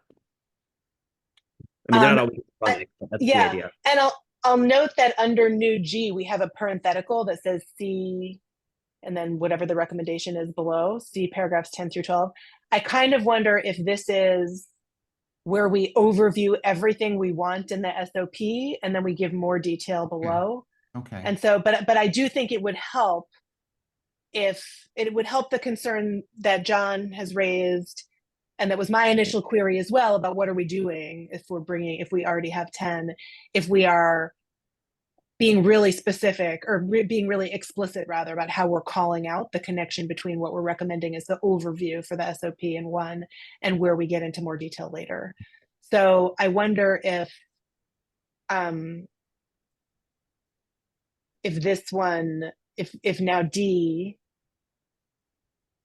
casework requests and updates or status updates.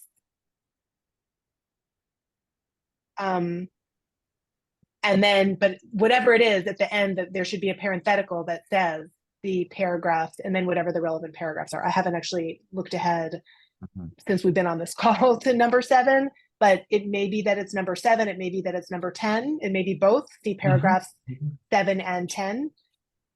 So maybe let's put that there for now, paragraph 7 and 10. Okay, let me go back to Cheryl. So I'm just gonna, and again, I don't mean to harp on this, but again, this feels like what we're talking about is done during the case work process, not how we're measuring our effectiveness after the fact. And I just want to make sure we're not losing sight of, we also need the SOP to address how the casework is overseen by more senior agency officials to ensure in real time the process is working, not measuring it on the back end to make sure it's, but monitoring each, sure none of them are getting lost in the shuffle, and that if they see red flags, they need to dig deeper into particular. I appreciate that. I don't think we've lost track of it. I just don't think, I think we sort of have a pin that we're going to come back and figure out a way to call that out, but not here, because we can't condense too many, not in D, because I don't think we can condense too many items in each called out letter. So the process of tracking is different from the process of reviewing, is I guess what I'm saying. So I still think we're going to come back to that. So I guess we have 2 different versions of D on the table, and I think it would be great if we could pick one and then move on. Bernie, are you up? Is your hand up to comment on what we have on D there? Yeah, I was actually going to try to do something that might simplify the language, so that would mean a third choice. Okay, and let's so if take it doesn't it. work, Yeah. basically what we're looking for is a provision with regard to monitoring the agency's progress in responding to congressional inquiries, or to each congressional inquiry. I think that's the sense of what Cheryl is getting at. Okay, And can you it's just say that one more shorter. time for Conrad to type it? The Yeah, agency's so procedures for, monitoring, I don't know, process for monitoring the agency's process in responding to each congressional inquiry.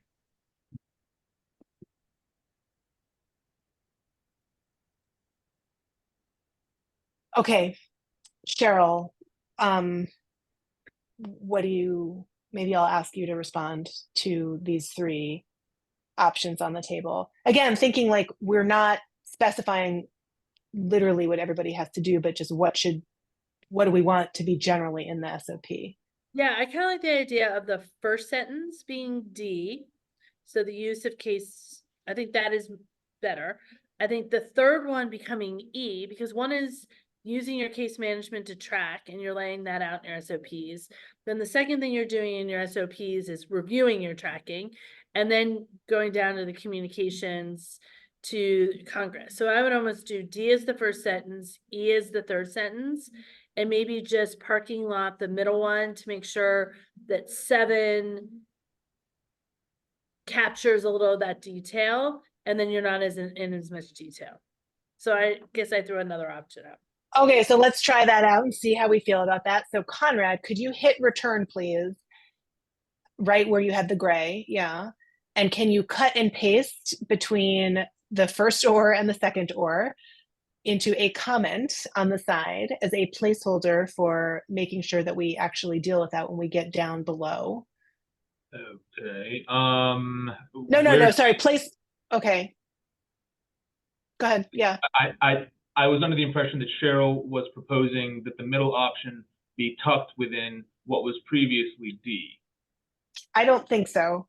Oh, okay. Cheryl, I was saying that keeping it as so I think D will probably refer to paragraph 7.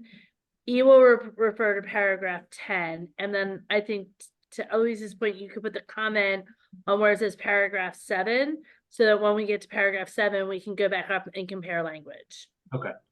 Does that make sense? that is what I thought we were doing as well. Okay, so let's do that. Great. And then if you go back up, Conrad, thank you.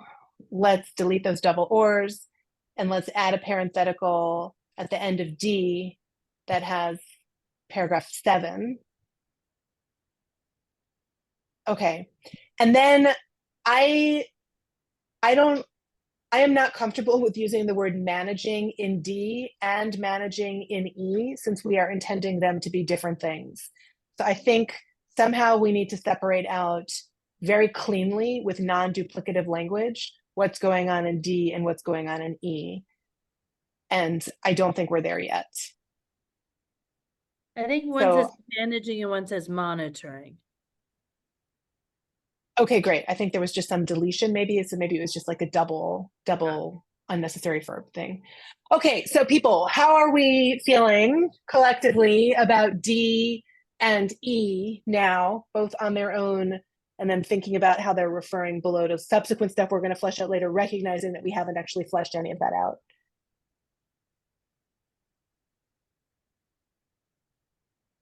Thumbs up from Bernie. I'm hearing silence from Cheryl, but it was her recommendation, so I'm gonna okay, there she is with a thumbs up. Anybody else want to weigh in on what we are doing here? I don't see any hands or comments in the chat, but I'm just gonna pause for a sec to see if anybody wants to do that. Okay, can you just scroll down, Conrad, and show us sorry, don't scroll down that much. I just want to see what we haven't yet talked about. So FGHI. Okay, I don't think we can get into all of that really quickly. So let me go back to Nina, and then I think we should take a 5-minute break before we return. But let me go back to Nina, which I'm hoping that Nina, your comment's going to be on one of the things we've already been talking about so that we can kind of tie it up. Go ahead. Yeah, I was looking at N, and I'm just wondering whether we're really talking about the agency's process for responding to each congressional, where, you know, it says the agency's procedures for monitoring procedures, basically. I'm wondering whether what we really want to say is the agency's progress in responding to each congressional inquiry and tie that into paragraph 10. No, so it'd still be the agency's procedures for monitoring the agency's progress. And that goes to metrics, and things like that. Yeah. Okay, so then 10 remains tracking and 11 is about monitoring progress. No, is that right? I mean, I can't see. Sorry. Yeah, sorry. I did numbers wrong in my head. I'm sorry. 7 Which is tells me that we are starting to need this 5-minute Yeah, break. yeah. So D is now about tracking and E is about monitoring progress and responding. Right. The performance Okay. measure, Yep. things. Yep. Okay. And then it's referencing the correct paragraph. So John, is that looking good to you? Yes. Okay. Anybody else want to weigh in? Okay. I would like to take a 5-minute break and then we'll come back and we will work on the rest of what should be in the SOP. So let's come back at 2:41, which is a completely random time. So I will see you in 5 minutes. Back to okay, we're recording again. That's great. Conrad, do you want to get us back to where we are on the screen, which is the last 4 sub recommendations in recommendation 1? Yes, indeed. Thank you. Continuing the list of what we'd like to have in the SOP.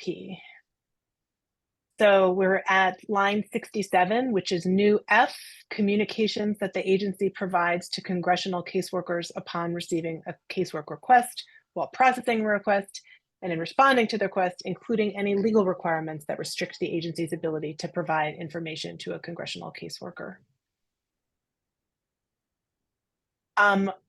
What are these legal requirements intended to refer to? I assume they're not intended to refer to the internal rules restricting what members of Congress can ask.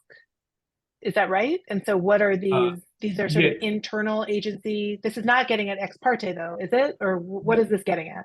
So when we were drafting this provision, we thought it would be appropriate to kind of tease out or flag for readers that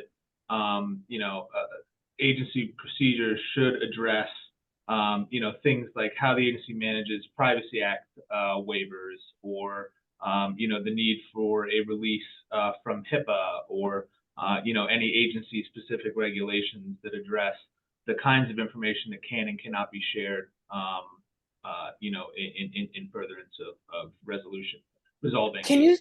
Can you scroll back up to whatever's the tail end of line 58, including any releases, waivers, or other documentation required by law? Okay, so that's not duplicative, because this one, the thing in B, is about what do we need you to do in order to get you the information you want, and F is what can't we just realistically do? Okay.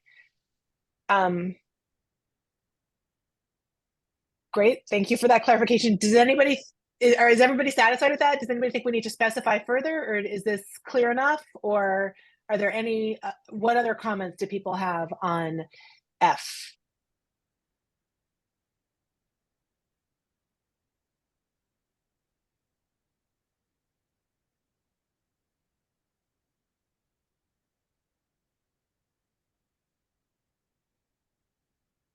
Bernie?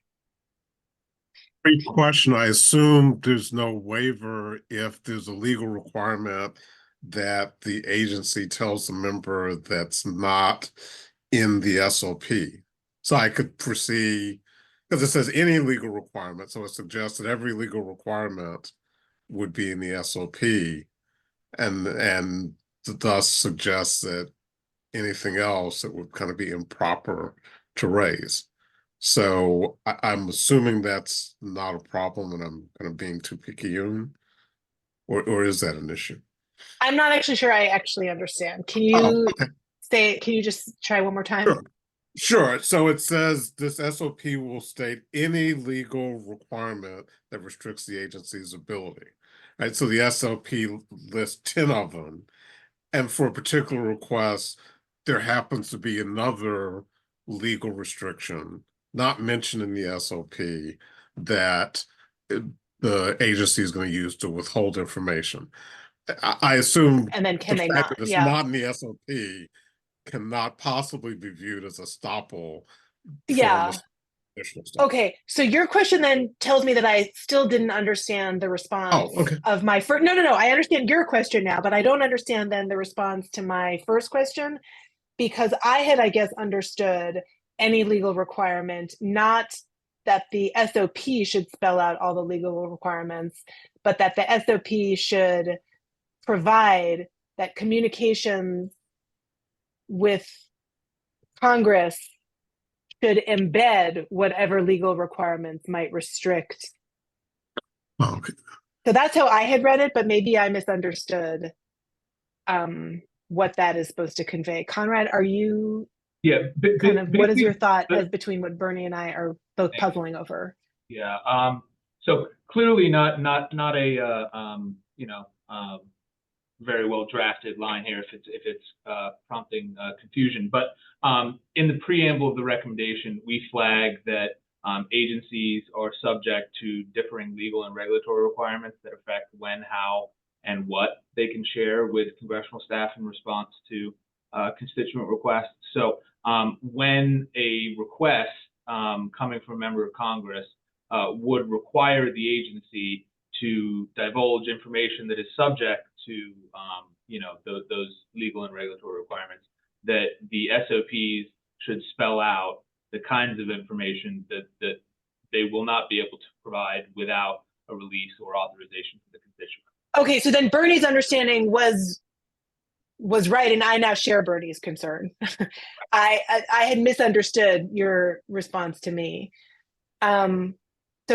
So Conrad, just to be clear, your understanding of what including any legal requirements is that the SOP should spell out itself all the legal requirements that might restrict what agencies can provide information about?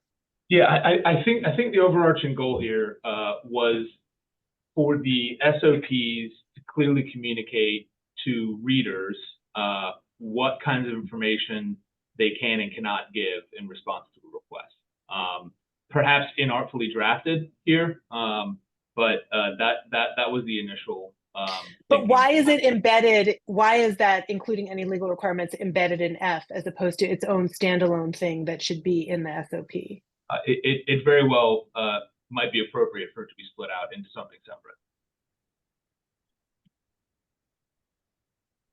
Because the way I'm understanding, in terms of its placement here, I think the thinking was that these legal requirements or regulatory requirements affect the substance of the communications. So it seemed initially a rational place to stop this.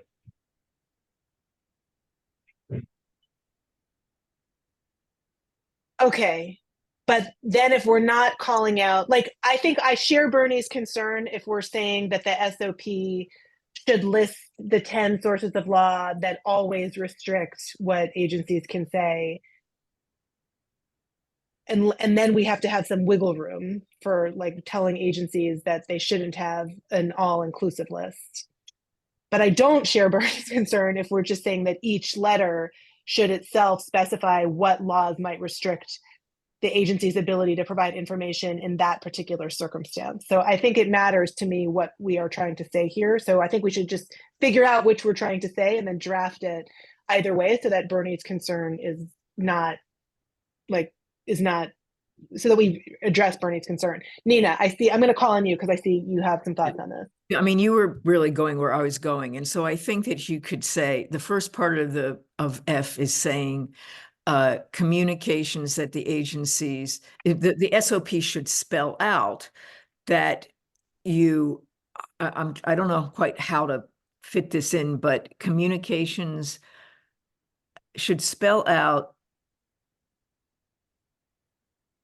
and I would put any legal requirements should spell out legal requirements, not any, the legal requirements that may restrict the agency's ability to provide information to congressional caseworker, and then have, and in responding to a request, you know, the specific legal requirement.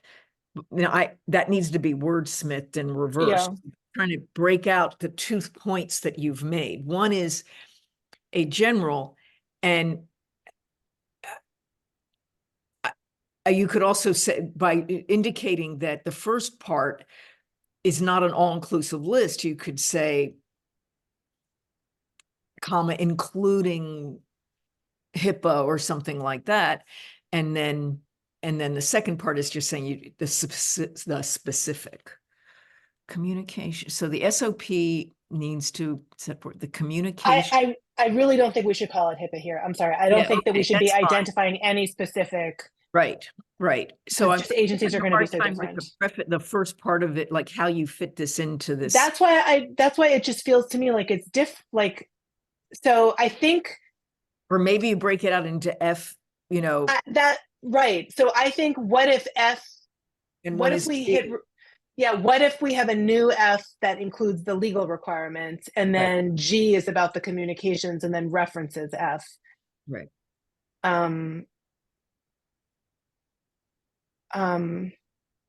Because I think before you say what needs to go into the request, we put in responding to the request in G. Hold on. I think that F and G need to be flipped, right? Because I think before you can respond to a request telling them what you can and can't do, you first have to identify what you can and can't do, and it's going to be different. I think different agencies will have different things that bar them. Like, I can't imagine that HIPAA is that relevant to you, Nina, but it might be super relevant in something else. I'm just saying that F should be the rule about what the agencies are reminding their employees, their caseworkers about, and G deals with the responses to the congressional caseworkers. Yes. So then F should lay out the legal requirements that may restrict the agency's ability. Right. And then get rid of the responding to a request, because that goes into G. Right. Mm-hmm. And then and then the G is your.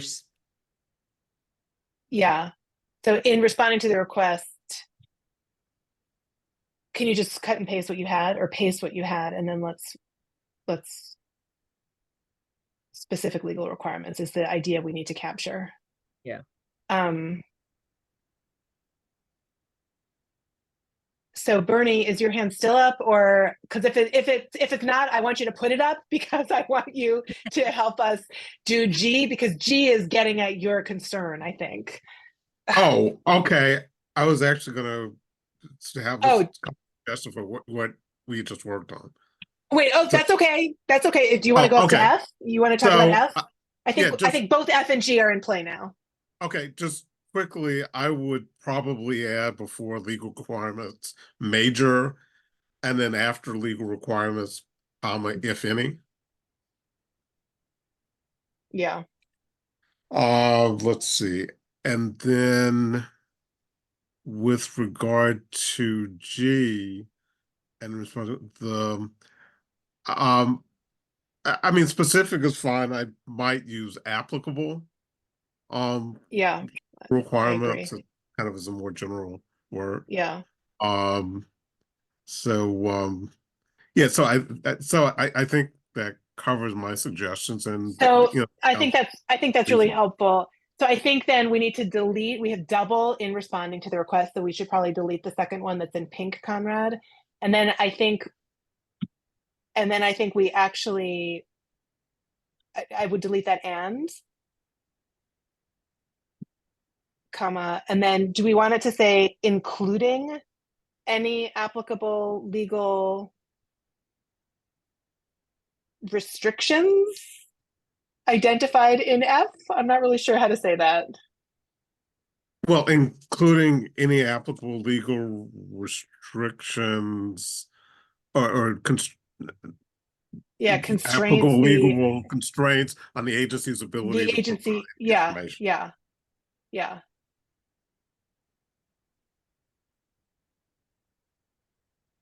Or to provide the requested info. I don't think it's really to communicate with Congress because they're communicating with Congress. It's to Right. provide the Right. requested Relief. information. Sorry, who's asking a question? Okay, I thought I heard somebody. Okay, so the G now reads communications that the agency provides to congressional caseworkers upon receiving a casework request, while processing a request, and in responding to the request, including any applicable legal restraints on the agency, constraints rather, on the agency's ability to provide the requested information. Is this capturing what we want now? I think as a matter of wordsmithing parallelism, I'm not comfortable with starting with communications. I think we need to, I don't remember what the governing sentence is at the top. Can you just go up there? Topics that the SOPs should address include as appropriate the blah blah for communications.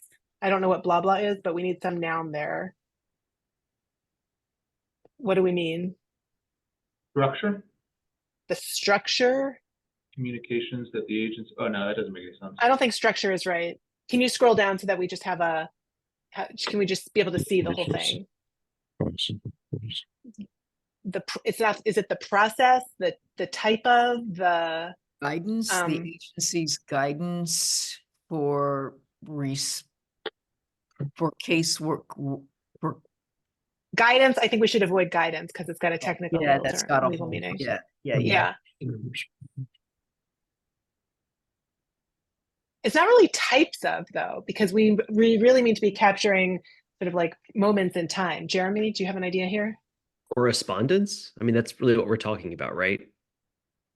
So say again, what's the word? Correspondence. Correspondence.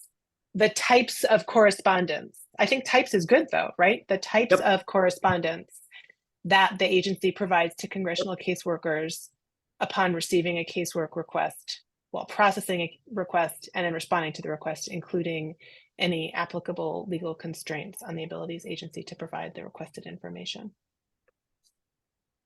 This is why I love ACUS. Look at us. This is so good. I actually do have a comment. Yeah, great. Let's make it even better. Yeah, I'm just, so this last clause, the agency is not necessarily going to know the applicable legal constraints with regard to a particular inquiry at the time they're doing the standard operating procedure. So again, that goes back, I know that goes back to my initial struggle with what this was trying to convey, because the way I understand that including phrase in G is that they don't have to put the applicable legal restraints in the SOPs. This is just, the SOP should spell out the types of correspondence. And among the things we want them to include as they're doing their correspondence is that they will tell Congress at each of those moments, whatever the applicable legal constraints are. But if that's still not getting conveyed, I think we do have some wordsmithing still to do. Does that make sense, Bernie, as like as a conceptual matter? It does. I think that, I mean, I know there were reasons to move that clause from F to G, but it actually might work better in terms of F. So the standard operating procedure has to list all the legal requirements, and then the response needs to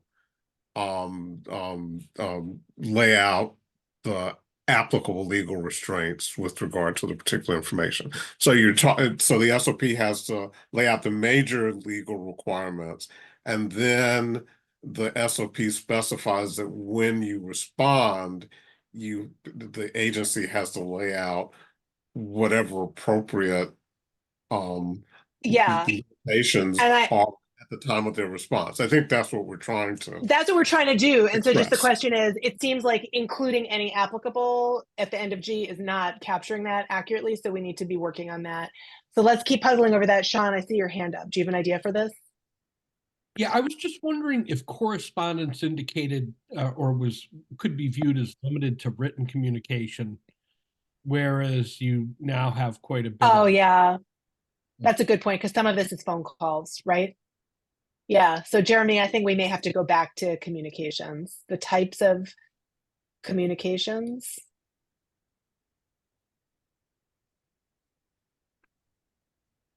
Um,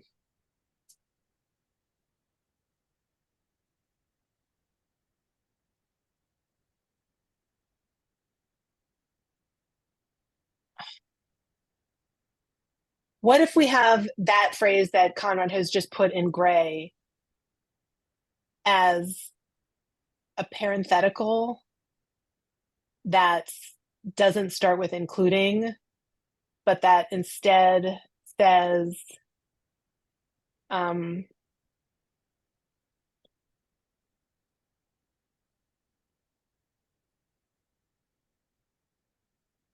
making sure, this is not good either, but this is an effort, making sure that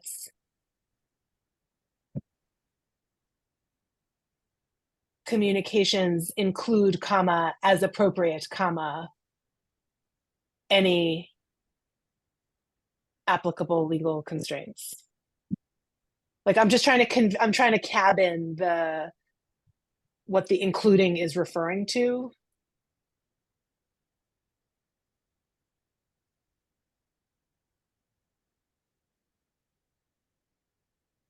Or it could even be making sure that each communication includes, to indicate that it's like a one-off, like each one has to be different.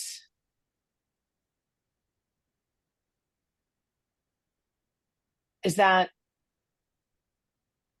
capturing this? Where are people? I hear silence.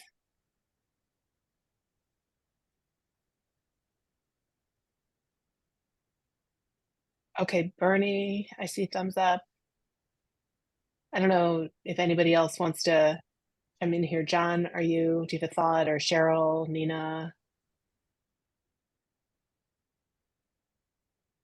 Amy, anyone who I haven't heard from recently? Okay. Okay. Well, maybe let's leave this for now, seeing no additional comments. I do see a few furrow brows, I'm just going to say, and that's worrying me a little bit, but possibly it's just that people are squinting as they're getting ready to look at the next one. So I'm going to just chalk it up to that.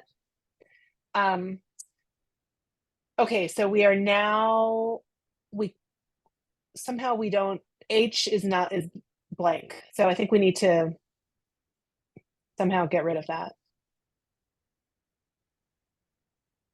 And so, yeah, okay. So new H, the SOP should specify any circumstances in which certain casework requests will be prioritized and how the agency's management of prioritized requests differs from its handling of other requests. Okay, I think this is getting at exactly what Cheryl was raising and what Nina was raising and a little bit what Andy was talking about at the beginning. And so I want to make sure that we really think about this. Views.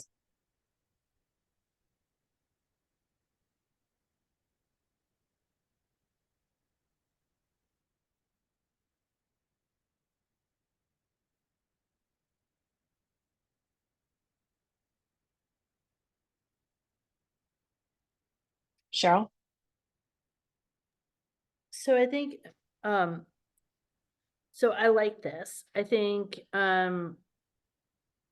I was more worried about those that got deprioritized and dropped at the bottom rather than the ones that rose to the top is super important. But I do like that this gets called out. I wonder if we need to add will be prioritized and why, comma, as well as how, or wordsmith along those why. But why does one get, Yeah. not only how does the process differ, but why are you pulling it out? That would be the only addition I might propose.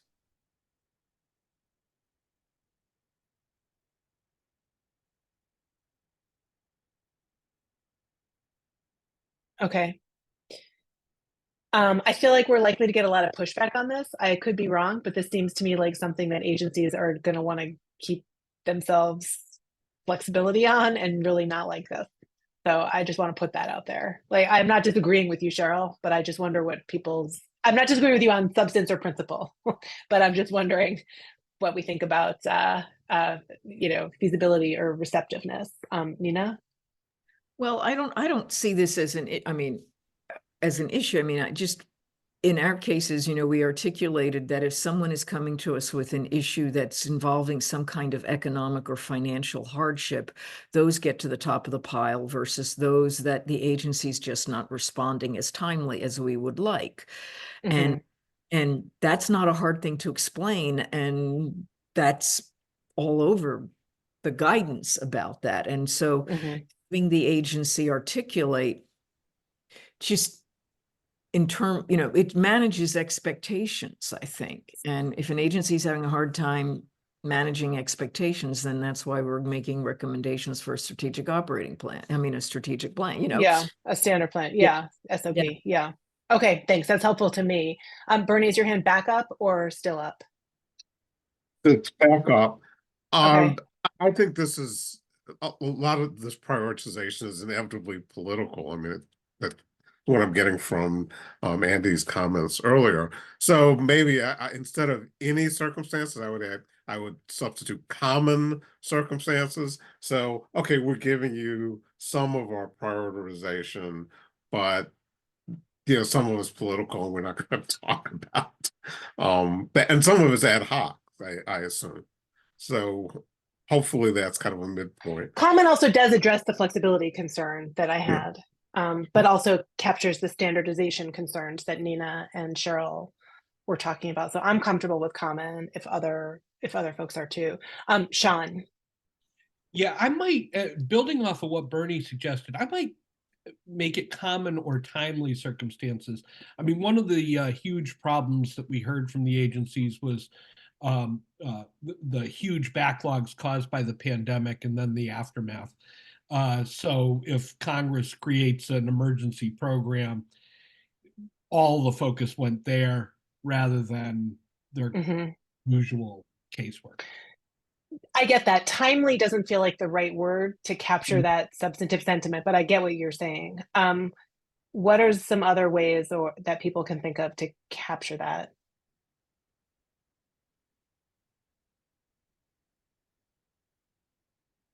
Urgent. I mean, I'm thinking FEMA, where they're disaster areas or to the point of Congress doing COVID relief and you need to get it out.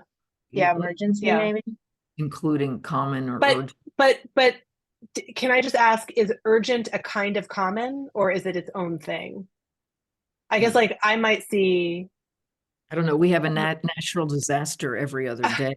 So I mean, not to be weird, but I guess I do kind of think that urgent might actually just fall under the kind of categories of things that would be common, right? Like one of the common reasons you might prioritize something is because of urgency.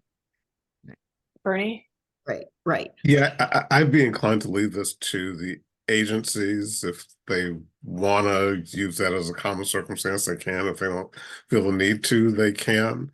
I mean, to go a bit further along this, we could suggest someplace here that urgency might be one common circumstance, but I think the agencies can be trusted to deal with their own situations in a reasonable way.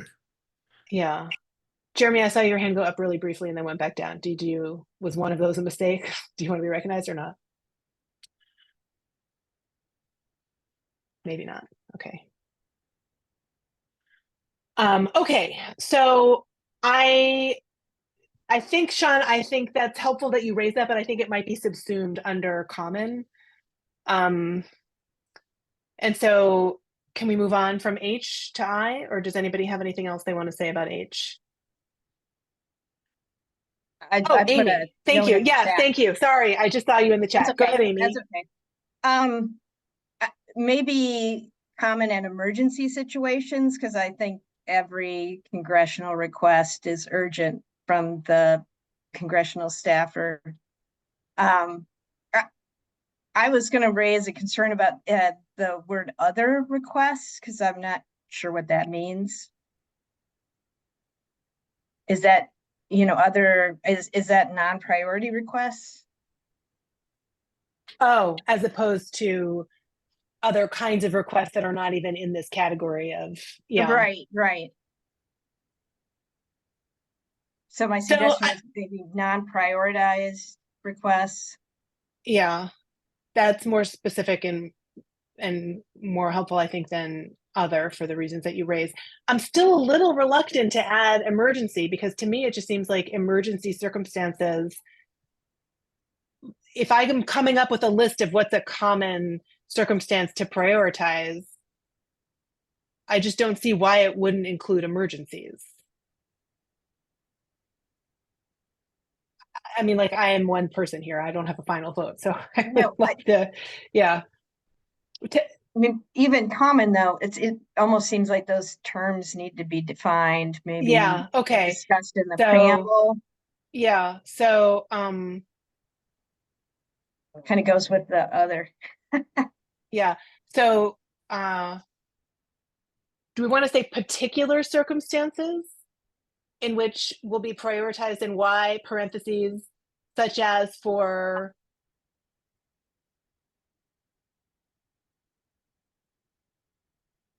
I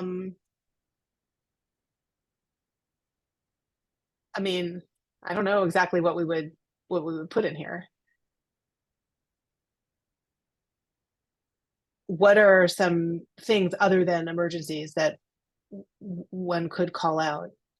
Recognizing Bernie's point that agencies will know, and so maybe we don't need to spell it. But I'm curious what people, I've heard timely, I've heard urgent, I've heard emergency, but I don't know that we've gotten to what else might be on the list. So what else might people think about? Bernie, what were you thinking when you raised common, for example? I would just say common or emergency. So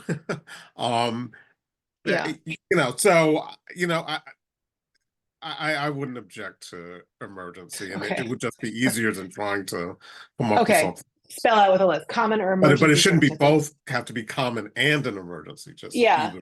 Yeah. Okay.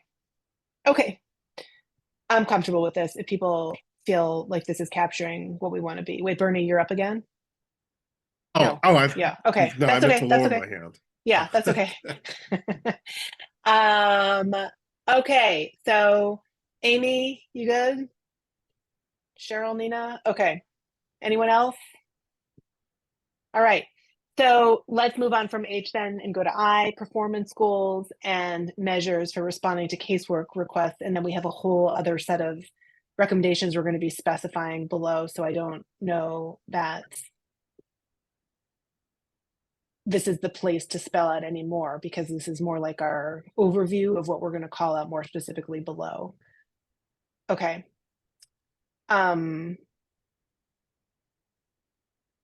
Does anybody want to weigh in on it before we move on? Okay, so then let's go to J, the kinds of assistance or relief that the agency can and cannot provide in response to a casework request. And here it looks like we have a couple of comments. So Conrad, can you just make them bigger? So should the recommendation or preamble specifically address the kinds of assistance or relief that the agency can and cannot provide? And then from Bernie, should we also consider whether the SOP should explicitly state that an agency should not provide assistance or relief based on a request exceeding the scope limitations on casework imposed by the House or Senate ethics rules, as we learned about from Sean's report. So, and I guess my related question about all of these is, to what extent is this preamble stuff, and to what extent is this stuff that we recommend being spelled out here?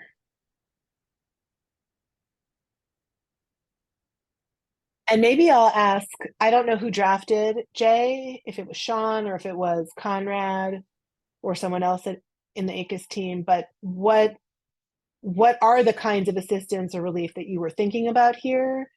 And what are the trade-offs you were thinking about the recommendation specifying versus leaving general like this? Well, in drafting, the thinking was, obviously, based on Sean's conversations with congressional staff, it sounded like sometimes constituents had unrealistic expectations of what interacting or engaging with their representative would be able to do for them in terms of the issue that they're seeking assistance with. So I think the thinking was, if agencies can clearly indicate within their SOPs, you know, how that like what assistance that specific agency can issue in response to a request from, you know, congressional casework staff, that would go a long way to assisting with that management of expectations. And obviously, what an agency can and can't do will vary based on the agency and the nature of the program at issue with the request. Right. I guess I feel comfortable leaving it general because for the same reason that I didn't really want to call it HIPAA or whatever above as specific legal requests. And I think for the same reasons why Bernie was sort of suggesting the common circumstances as a general thing without further spelling out. I don't myself see a reason to further spell out here. And so I guess I feel comfortable with J as it is written based on that particular concern, but I would love to hear what others are thinking about that particular concern or anything else with respect to the language or substance of J.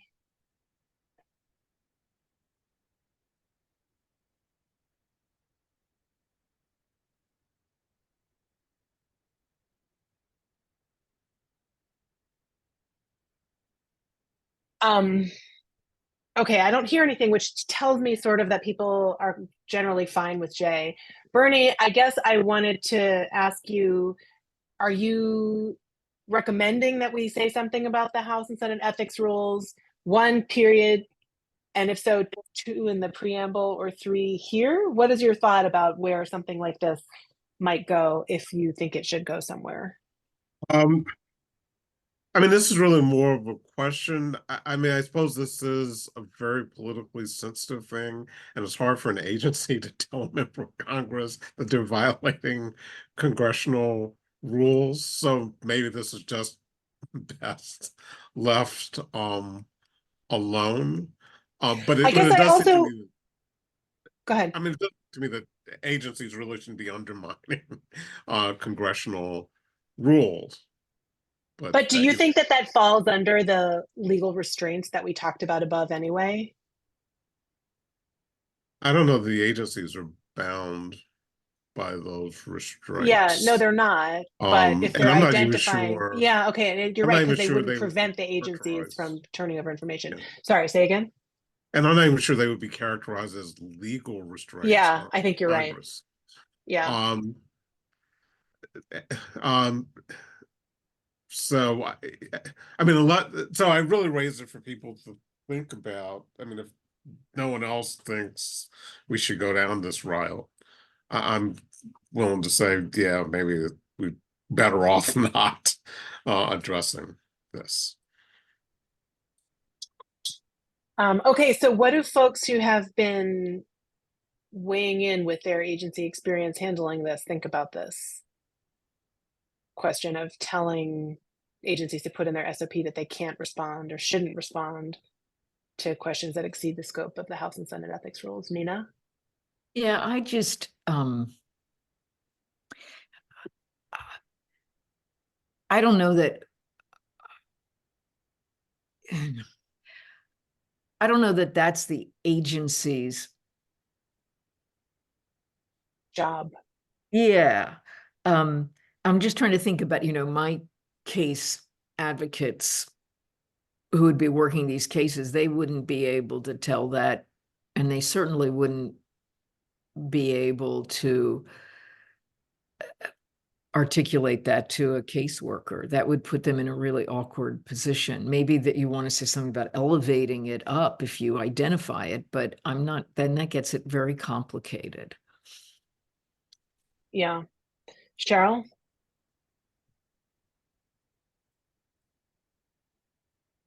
So, Nina, I don't know how you all handle this, but I am thinking back. We had DOL has been called a solicitor's office instead of a general counsel's office. I don't know why but all the responses went through the solicitor's offices, and it was their job to flag above, the legal constraints, and if there was something that they seemed was out of whack in terms, of a response.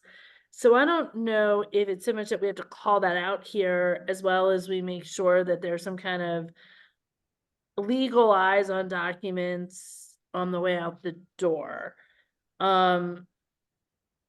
And I don't know if that needs to, now that I say that out loud, go into one of the SOPs a little further up where we talk about review, or who's processing the documents. But, we certainly had no response went out to Congress that I can remember that didn't go through the solicitor's office first. So if there's somewhere where we can put up even further, a little bit further, excuse me. Sorry. Processing respondent for preparation, review, and approval of legal drafts consistent with, there's a lot of words in there already. I was going to try and say, any for the preparation. Sorry, which line are you on, Cheryl? Sorry, I am looking at C, line 61. Right. Maybe after review, adding a parentheses, including before the comma, but after review on line 61, a parenthesis, including legal review. Maybe that's not appropriate, but that may be a way to get at Bernard's issue, and in a way that I don't know what you did, Nina, what you all did.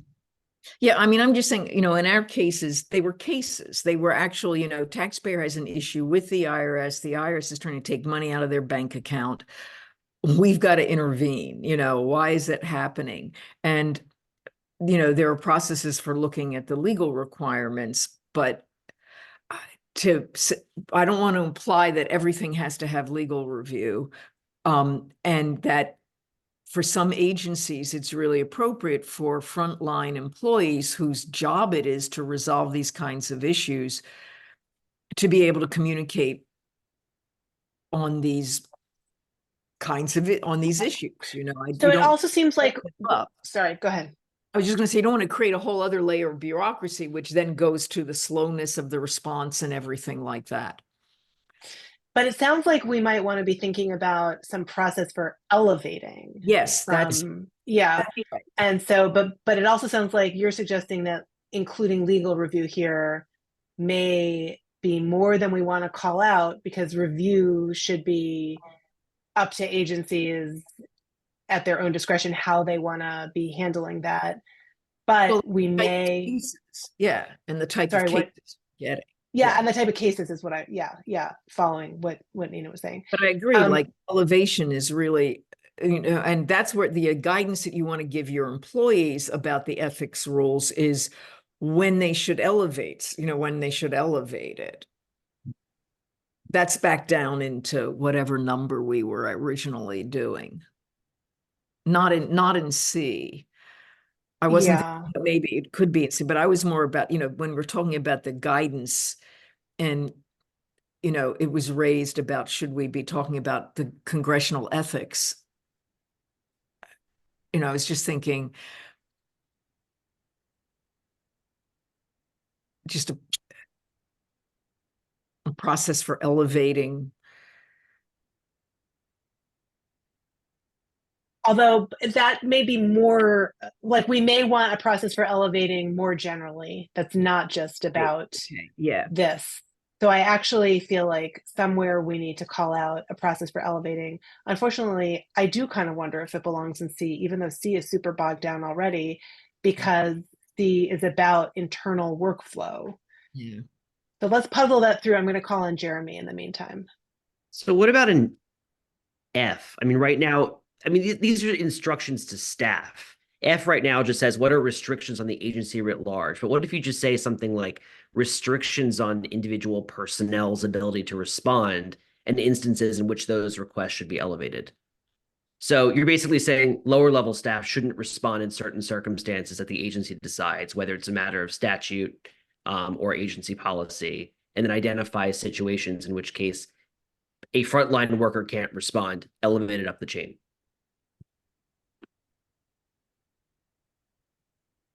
So then F would have to be crafted at a Yeah, higher I level mean, of generality from the start, so that I it's think like, we can yeah. committee on style that, but I think it would basically say any constraints on frontline officials' ability to respond and instances in which.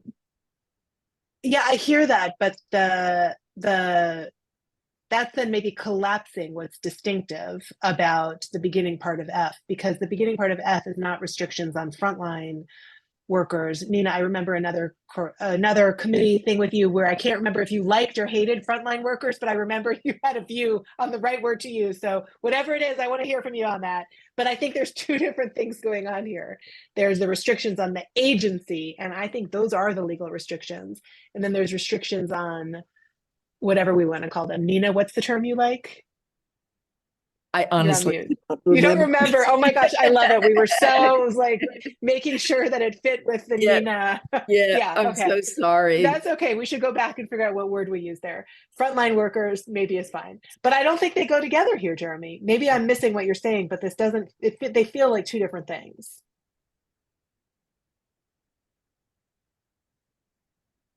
I guess it depends what the purpose of the SOP is. I mean, if it's intended to lay out for a broad audience what the agency writ large can and cannot do, that's one thing.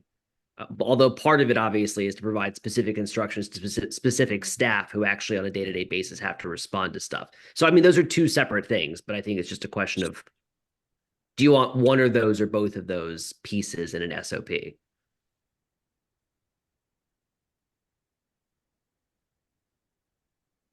I guess the way I'm thinking about this is that what we really want is including in agency internal procedures something about when to elevate. So I just don't think it goes in F. And I think that putting it in J is too narrow because and again, I'm happy to be, I'm not being directive here, but just sort of thinking through why this is not sitting right with me analytically, is that C is all about the process of moving a request through an agency. And D is about restraints on the agency. And whatever that last one is about, it doesn't necessarily get at elevation, because you might want to elevate for all sorts of reasons that go beyond this. So I like the idea of having some kind of elevation in there, but I think it might need to go in C. So, okay. So, anybody want to help me out here? And if other people think that's wrong, please continue to chime in. Jeremy. I was gonna say, do you want us to committee on style this? I mean, I think we understand the idea and we can wordsmith it. Yeah, that's fine as long as I have sort of substantive agreement here. Do we have substantive agreement? Okay, great. Then yeah, Conrad, could you please, no, I don't think it's a placement question. I think it's a C question, and I think we now, so you can just delete that here, cut and paste it, and move it to C for committee on style to wordsmith that. As long as everybody's okay. I'm seeing nods and thumbs up, so that's fine. Okay, great. So it's 3:30. We have until 4. We now have to tackle this hard thing about transparency, which is a lot, because I think we have lots of things we want to be transparent and lots of things we weren't exactly sure about how we wanted to handle it, keeping in mind also Bernie's comment about things being FOIA-able anyway.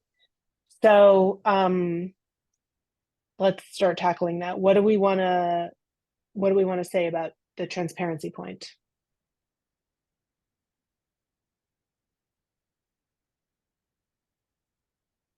John? I have something that would be an additional recommendation, but it wouldn't be targeted to the agency. I would suggest that we add somewhere, but it ties here, that the House Office of the Chief Administrative Officer and the Senate, and I don't know who, this Office of Education or Training, or maybe even the Congressional Management Foundation, create a web page or a dashboard that consolidates all of the agency's SOPs in one place so that congressional staff have a one-stop. That's super nice. I think I would think about whether we have a separate recommendation below. Sometimes we have recommendations to different people. And so I think we've already flagged that maybe we want OMB recommendation. Later, we're going to talk about, does GSA get something? And this could be that. So I would actually put that below. I think And that we want to target it to the congressional offices or something like the nonprofit, the Congressional Management Foundation, or is that just out of scope for us to make a recommendation? I think that whoever that a web page should be created, and whether it's within the government or outside the government, I'm agnostic on that, but I don't know. let's put a cut and paste below that. Will come back to that. And I think maybe it would be great to have some ACUS input later. I don't think we need that now. Okay. About out of scope questions about And who should I to be put some directed to language with parallel. and put language in the chat box, or where? For that particular recommendation? Yeah, go ahead and do that, but I don't think we can talk about it now. But maybe if you want to put the language in the chat, then whoever can capture it and stick it here for when we do get there. Okay, so transparency, maybe I'm not hearing as many hands as I thought about concerns about putting all of this out there. And as we've been working through it, I'm not actually sure that some of the concerns we were raising before, like all of these do seem sort of perfectly fine outward facing things to me. So I'm not, maybe 2 is just fine as it is, but that's a question mark, a real question for folks to weigh in on. I'll call on Sean.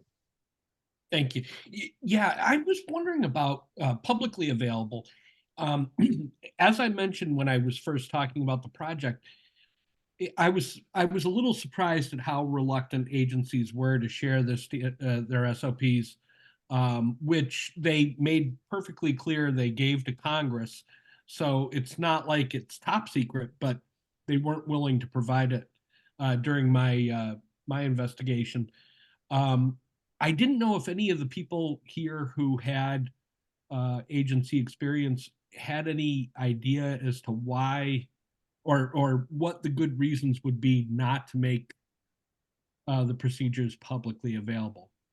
It just seems to me that kind of transparency would be important for the point Bernie made earlier, as far as, why shouldn't somebody in the public be able to look at this and advocate for themselves and not go through Congress? Great. Thanks for raising that. I see Bernie and I see Amy in the chat. So let me go to Bernie and then I'll go to Amy. Yeah, just briefly, the only thing that seems to me sensitive in terms of public disclosure is probably the performance goals and measures for responding to casework requests. I'm not sure an agency should need to make that publicly available. And I can see reasons why the agency wouldn't want to make obvious that it's not meeting certain performance goals. Right. But other than that, I think the rest of it shouldn't be stuff that I would think would be appropriate to withhold. Okay, so Conrad, you want to just put a little note there, and we'll figure out how to encompass this. And let me call on Amy. I think Bernie's right on the idea of performance goals. I think that agencies could find that definitely sensitive information, especially if the performance isn't necessarily completely dependent on the agency's actions or behaviors, right? I was just going to say, a lot of times when agencies start to get sensitive about putting stuff online, they have a bunch of other SOPs that talk about how it has to all clear through their comm shop and be approved. And so maybe an SOP that is more regularly updated may not get updated as frequently or as often as they need to update it because now it's publicly available. So that may be some of the pushback that you're getting from the agencies. So I guess I have two thoughts about this, and I'd love to hear more responses.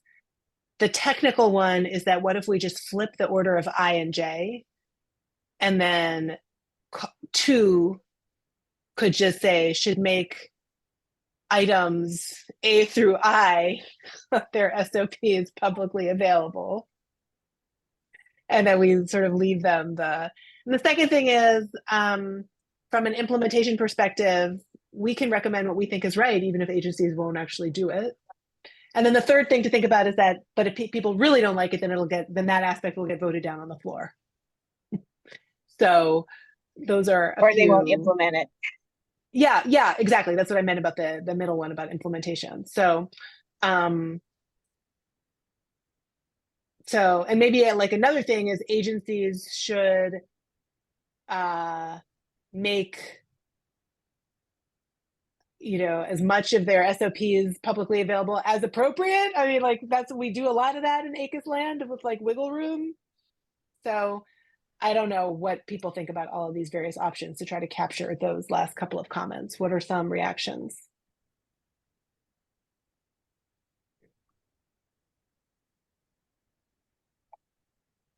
Cheryl. I think can we scroll back up and just look at A through I as they appear now, or as much as possible. I feel like the A through I, this is just the process document, right? So it feels like your A through I proposal cuts it in the way we were talking about. Great. So let's try that. So Conrad, if you could flip, cut and paste, just like reverse that performance goals that's currently an I becomes J. Yep. So we'll move what is currently I down to J. Yeah, what's currently J up to I, exactly. And then in 2, we'll say should make A through I of their SOPs. 1 A through I.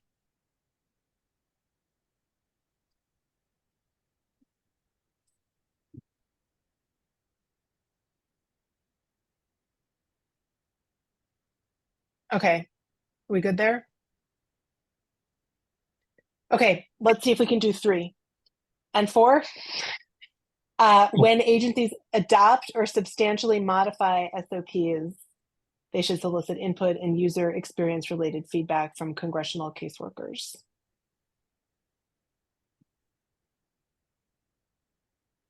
Anything?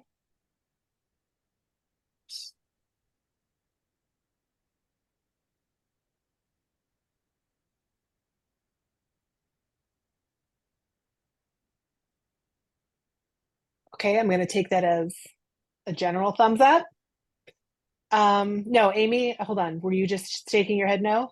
Yeah, I just see agencies pushing back a good deal on that.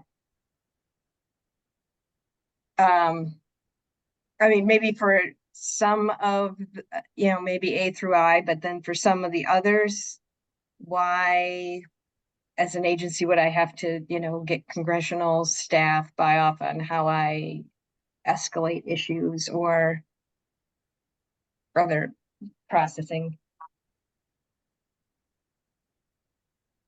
And I'm not articulating it well, but I can see that one getting a lot of agency pushback.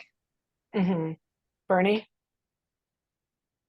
Yeah, I just wanted to make a comment on 2 in line with the suggestion I made earlier, so I can wait until you finish this discussion with regards to 3.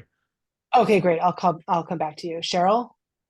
Yeah, I feel like from a separations of power, it's not really Congress's role to tell an agency how to process requests.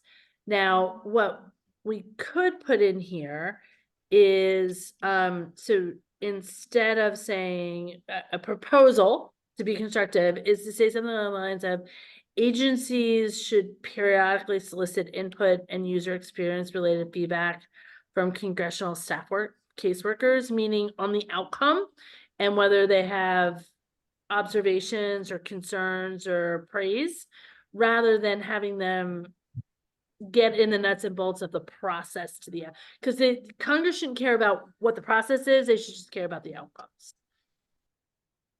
Yeah, although just what about ease of use? I mean, I think that like there is a little bit of process, sort of like, does it take, a year for anyone to get back to me or And no? that's kind of what I was thinking of with outcome, right? Not Uh-huh, did it work okay to come from the caseworker to the tracker, just the tracker work. No, they only care about like, did they get the response they needed when they needed it?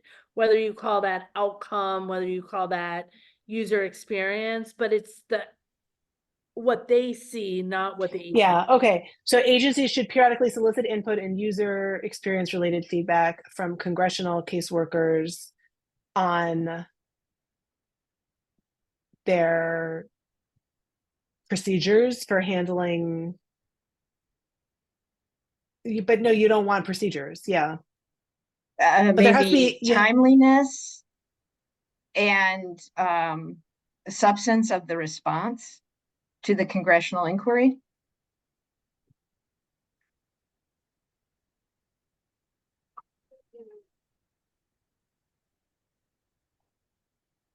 So then we've really moved away from getting input on the SOPs. And that's fine. Can we just take a look at 4 with it? And actually, maybe let me go to Sean, but then I also want to look at 4 because I think 4 and 3 work together. And then I'll circle back to you, Bernie. But so Sean, what do you want to weigh in on? Instead of substance of the response, because that could be confused with, the, what's actually being communicated, maybe the quality of the response. Yeah, okay. So let's just look at 4 though, because I think it goes together. Agencies should provide regular internal trainings for both new and experienced staff. Oh, I see. Sorry. It doesn't go together. I thought that this was about training with members of Congress. Where does the training with members of Congress come up? Down here under, where is it? Communicating effectively with Congress. I then feel that if we're comfortable with the general modification that Cheryl has proposed, that maybe we should put it here. Like it goes here. It's sort of periodically agencies should find out if it's working okay. Yeah, so I think there is already language here in 14C that kind of speaks to that, although not specifically with reference to but I think we're moving away, I think, from SOPs. And I also think that C is about communication from agencies out. And I think what Cheryl and Amy's concerned somewhat we're getting at is agencies asking for input in. And I think that maybe goes with communicating effectively with Congress. So I think I might suggest that we, unless I'm hearing strong vibes that we need to keep some kind of notice and comment thing going on the substance of the SOP, then I think I would cut and paste what's that addition from 3, move it down to communications with Congress. We'll deal with it when we get there. But then I would delete the SOP language. Well, so sorry, did you paste it already, Conrad? Yeah, I did. Yep. Okay, great, perfect. Okay, so then perfect. So then go back and delete what's there now. Yeah, right? Yeah. And then we just have trainings internally. So I'm going to call on Bernie to go back to 2, but I want to see if folks have thoughts on what's now new 3 also. So Bernie, let me go back to you.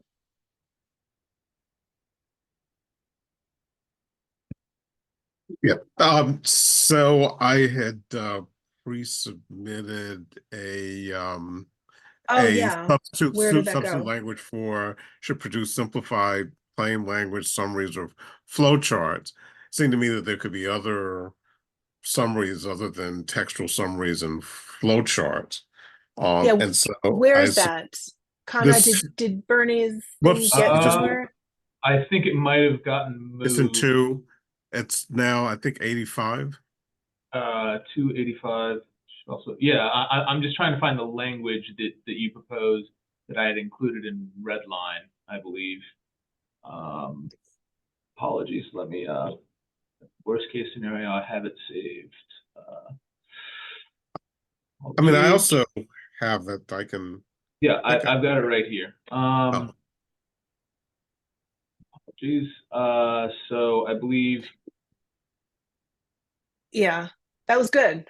What I saw flash by quickly. Yep. Here we go. Yeah. Okay. I believe.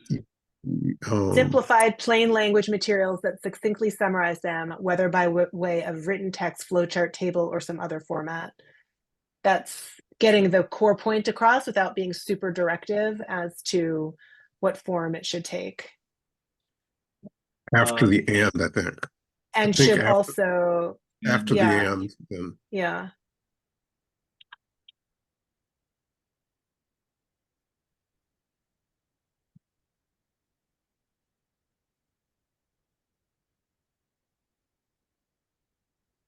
And then excise this. Yeah. Yeah. Okay, are people good with that?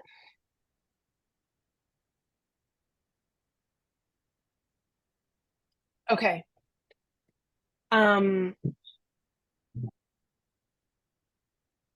Any other comments on the new 2 language that Bernie has given us?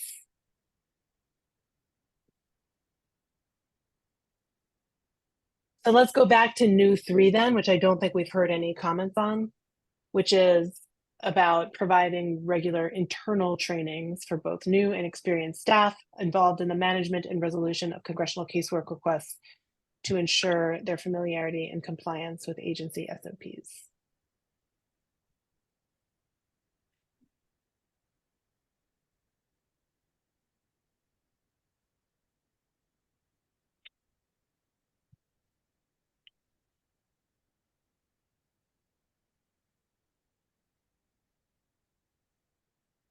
Okay, I don't hear anything. So I think we're maybe okay with that. And I think I will suggest that we try to tackle the 2, if we can, just in the interest of time, recommendations under managing casework requests before we call it a day, because we still have some time left in this meeting and we're doing great on hard thinking. So let's use our minutes. So this is managing casework requests.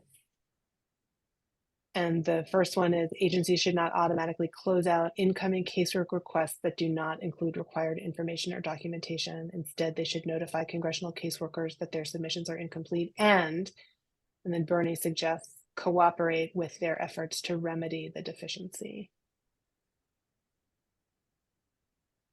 I think we have 2 different they antecedents going on, so I think we should smooth that out because the first they refers to the agency and then their, I think, refers to Congress. So I think that's like, but I take the point that work with is colloquial.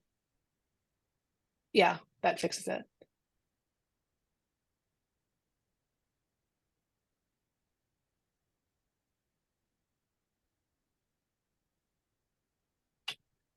Okay, just good. I see some nods. Don't see anything in the chat or any hands. Cheryl? Maybe where it says their efforts, say the congressional staff's efforts, just to deal with fully cleanup.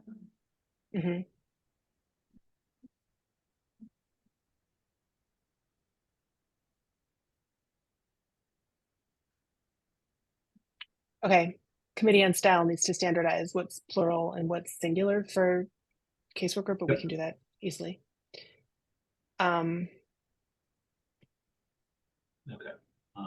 Okay. And do we want cooperate with their efforts or Bernie just said assist? Do we cooperate versus assist? I have no preference. Cooperate maybe actually is better because we're not, the agency people aren't really assisting. So, okay, so maybe we're good with 4? Question mark. Okay, When agencies, hello and welcome back, Nina. I like your comment in the chat, but please don't leave. I'm glad you got your phone call taken care of, but yeah, we're working hard.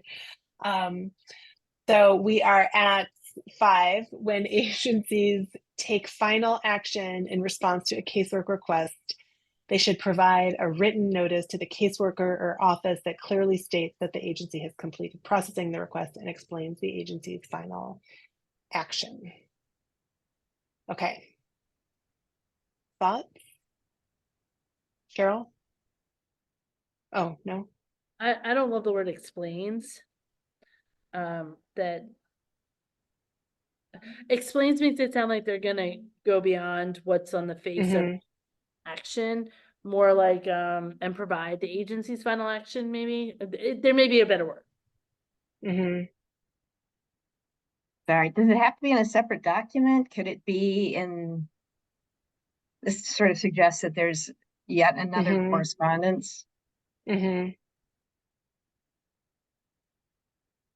They should provide the final action to the caseworker.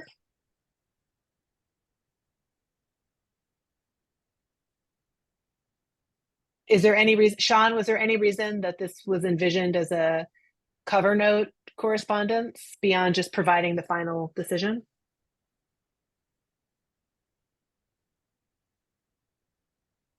I don't recall, actually. Maybe Okay. some insight. I believe there was reference in the report to congressional casework staff often noting that having some final writing from the agency that they can then share on to the constituent helps in communicating the the end outcome of the engagement with the agency. Right, and so I guess just the question is whether the agency, whether this is a recommendation that the agency provide a final decision in writing, or whether it provide a final decision in writing and also provide a written communication that explains that they provided a final decision in writing, right? Because I think the former.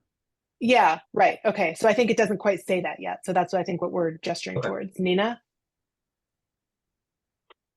In some cases, the caseworker is sending it over saying, we don't need to hear anything more. This constituent has complained and please look at this. And they will say, we don't need any more. And so I'm not sure. Sorry, who's the they in that sentence? The caseworker is sent, the congressional caseworker is sending over saying, this individual has brought this matter to our attention. Please take a look at it. But we do not need to have a response. You know, and they're in their records, they're saying we've brought it to the agency attention, end of conversation. In other cases, they're saying we want to know what you did. So that could be taken care of with like once we figure out the wordsmithing, it'd be comma, unless the congressional casework office has indicated that they do not need a response. Right. You don't need to generate work for the agency if the worker doesn't want it. Yeah. Yeah. Great.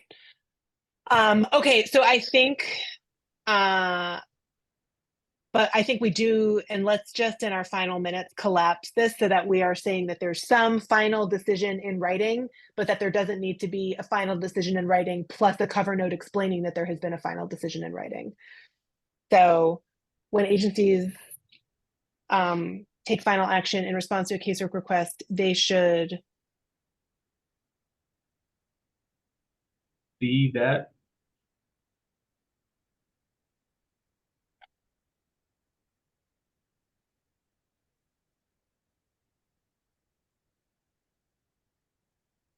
They should provide in writing. Jeremy, what do you?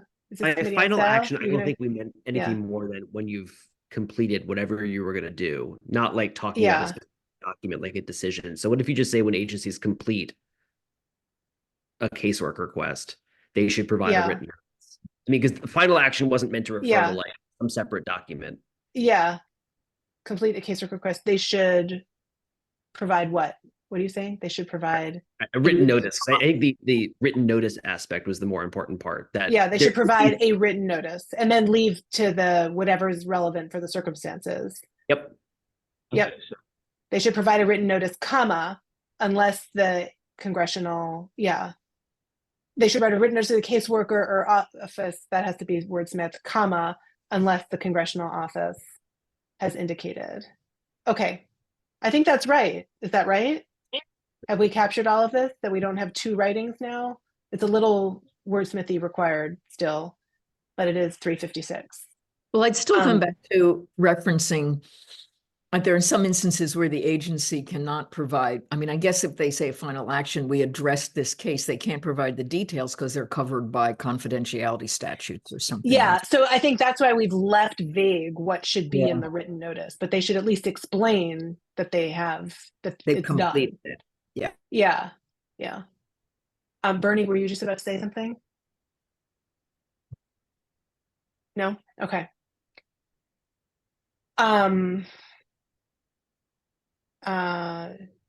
Okay.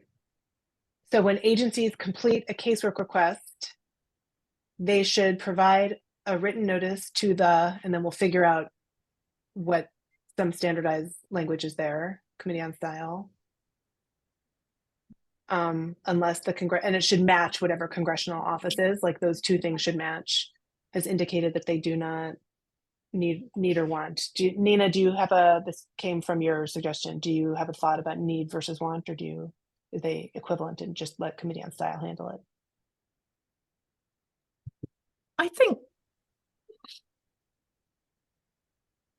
how about no written response is necessary? Yeah, I think I don't Okay. care about the congressional office's intent.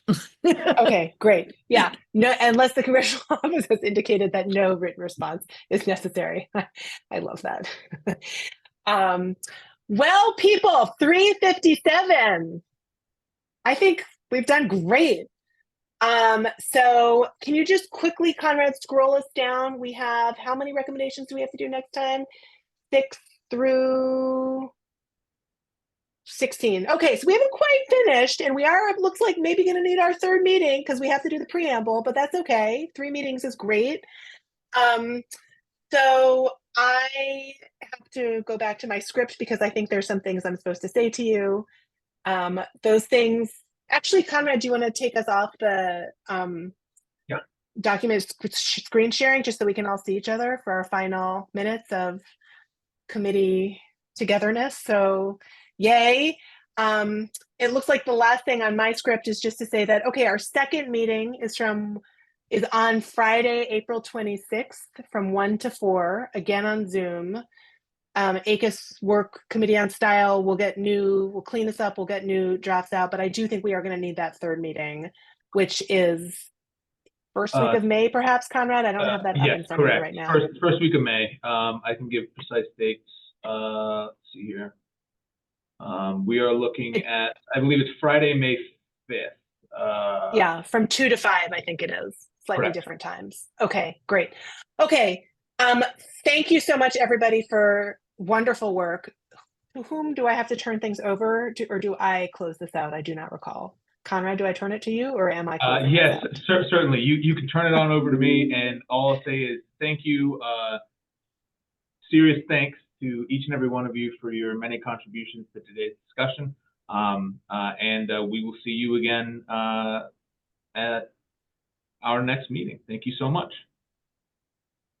Thanks, everyone. Great job. Thank you, everybody. See you next time. See you next time. Bye.